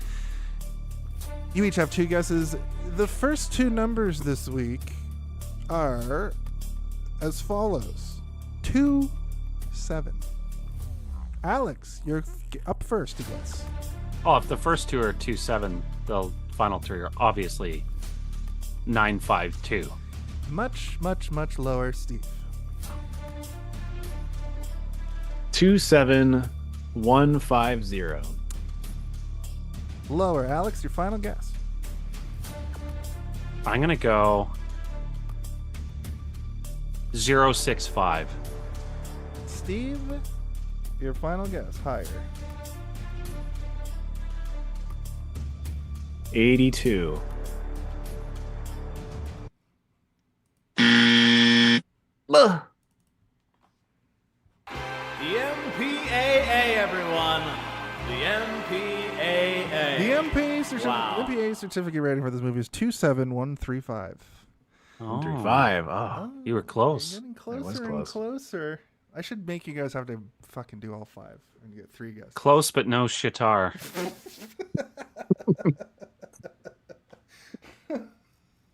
Yeah. God. It's time. Leon in the for chat said 078, Final also thoughts. wrong. So I don't think this is going to go on forever. But that sound means that this is, of course, our final thoughts segment. And just like the start of the show, we like to have the guest go first. So, Alex, you know the drill. Hit us with your final thoughts, your in summation. If you want to give it some sort of a rating, feel free, whether it's real or fake or funny or dumb. Yeah, I mean, I liked it. I liked it a lot. I liked how it was shot. It was entertaining. It was nice to see a movie that I haven't seen before and see it so blind, because even when you see a movie you haven't seen, you usually know a bit more than I knew, I think. The characters were good. I was watching it waiting for kind of like some of that 80s, like I didn't pull my collar too many times. Right. You know what I mean? I was and so yeah, I mean, all in all, I really enjoyed it. I guess I should come up with a rating. What's a funny thing I could say? It's a solid 4 turds on a dashboard out of 5, I'd say. Very good. Can't tell if that's good or it's No, it's horrifyingly good. bad. Yeah, you want the turds on the shit wipes off, Steve. It's fine. Oh, true. All right, Steve, why don't you hit us with your final thoughts For the movie Christine, directed by Jonathan Carpenter. Well, as we all know, John Carpenter is one of my favorite directors. His movies are kind of up and down, though. Not all of his movies are perfect, and he has quite a few turds on a dashboard, as we would call them, I guess. But this is higher on the list of his movies, despite it having some of the more disgusting language near the beginning I could do without. But overall, I think that Arnie's journey and Dennis's journey, even Darnell's journey, for darn's sake, we get to see this old crusty man who you think is going to be horrible turn out to have a secret lump of gold in his chest, or maybe in his shotgun. I don't know. But yeah, I think I would probably recommend this to anybody that likes John Carpenter movies or Stephen King movies, because I think it's up there on both of those lists for me. When it comes down to a rating, I would give this 1 pristine Christine out of 22 crumpled, burned like piles of rubble. Excellent. Thank you.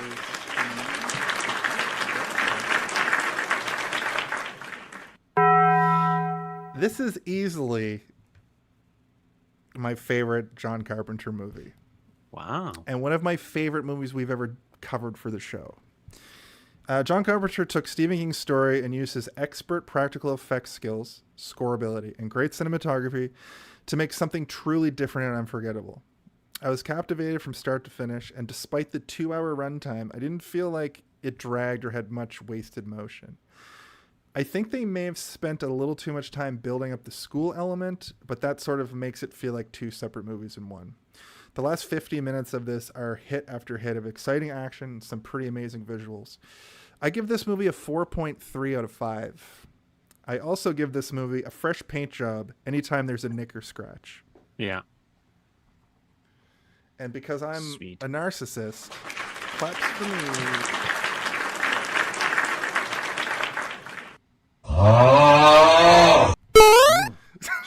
Jeez, I always forget. So in the words of Jason's beautiful wife, you guys ever watch anything good? Madison does hit me with that all the time. Once in a while we do. And this was one of those movies. I also like to recommend this movie to like people that aren't fans of horror but want something a little spooky. This is a great Halloween thing to put on. I think that anybody can enjoy it. It'd be fun to talk about with friends. And with that pretty much brings us to the end of the show. Once again, I'd like to just let everybody know that we're on all social media. You can find us pretty much everywhere. All our episodes are up in audio form now. 99% of our episodes are up in video form. This episode goes up on Friday. It's Thursday now. Before we get out of here, Alex, do you have anything that you want to promote or plug, or do you have a message for the world? Yeah, go back and watch the Signs episode a lot. If you watch that a lot, it'll disproportionately boost my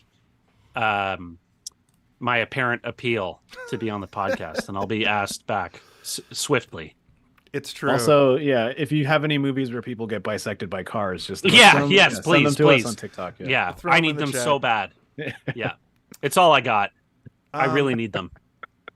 Stick around, because I'm gonna play our love letter to John Carpenter, where Steve and Ben talk lovingly about John Carpenter. But before we do that, Alex, we have one question we ask each and every week. Could you please ask that question for us? Hey, did you see this one?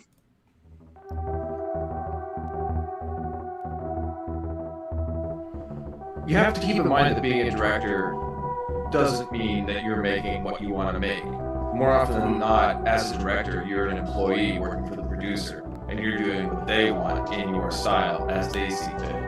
I think over time, he became cynical because he was being forced to make bigger movies with a larger budget, but not a budget large enough to make the movie that people wanted him to make, because he did so well with lower budgets, with like Escape from New York.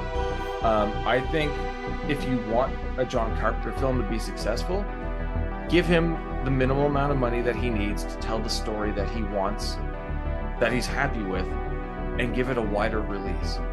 the people are there to pay for it, and they will go watch it. Like, there are so many fans of his early stuff.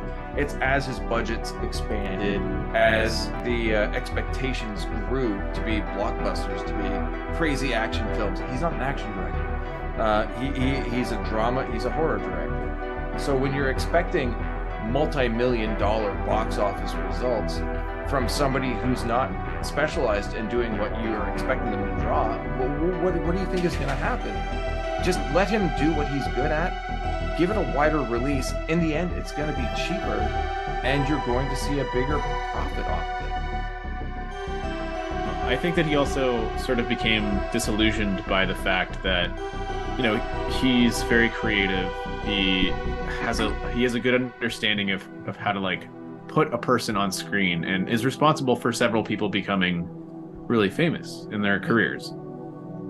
But he also was met with people having been so impacted by his own movies that people started making John Carpenter movies that were better than John Carpenter movies that he could make. And like he would see movies that reminded him so much of his own movies that he was like, I think that there is a younger generation now that are making the same things that I would like to make, but they're making it better. One of those people. He's watching his craft be perfected by people that were inspired by him, which, you know, probably feels. You think he's happy about that, and he can like sit back. Well, I was gonna say it's probably like a double-edged sword, where he's probably happy about the fact that he's influenced people to make something that he would love to make, but seeing them make it better than him is like, well, I'm not needed here anymore. Like, my job is done. Like, I've seen what I would want to make and how I'd want to make it being made better than maybe I could have made it. That's an amazing point I never considered. Yeah. And it's kind of sad, but at the same time, it's like kind of nice, you know? Like, it means that, you know, he has like a nice lush career, and he made what, like 19, 20 movies, something like that. And each and every one of them has clearly inspired somebody, because you can almost pinpoint a singular moment in any one of his movies that has been either homaged or completely ripped off or like redone in a loving way. And like, that's pretty fucking cool.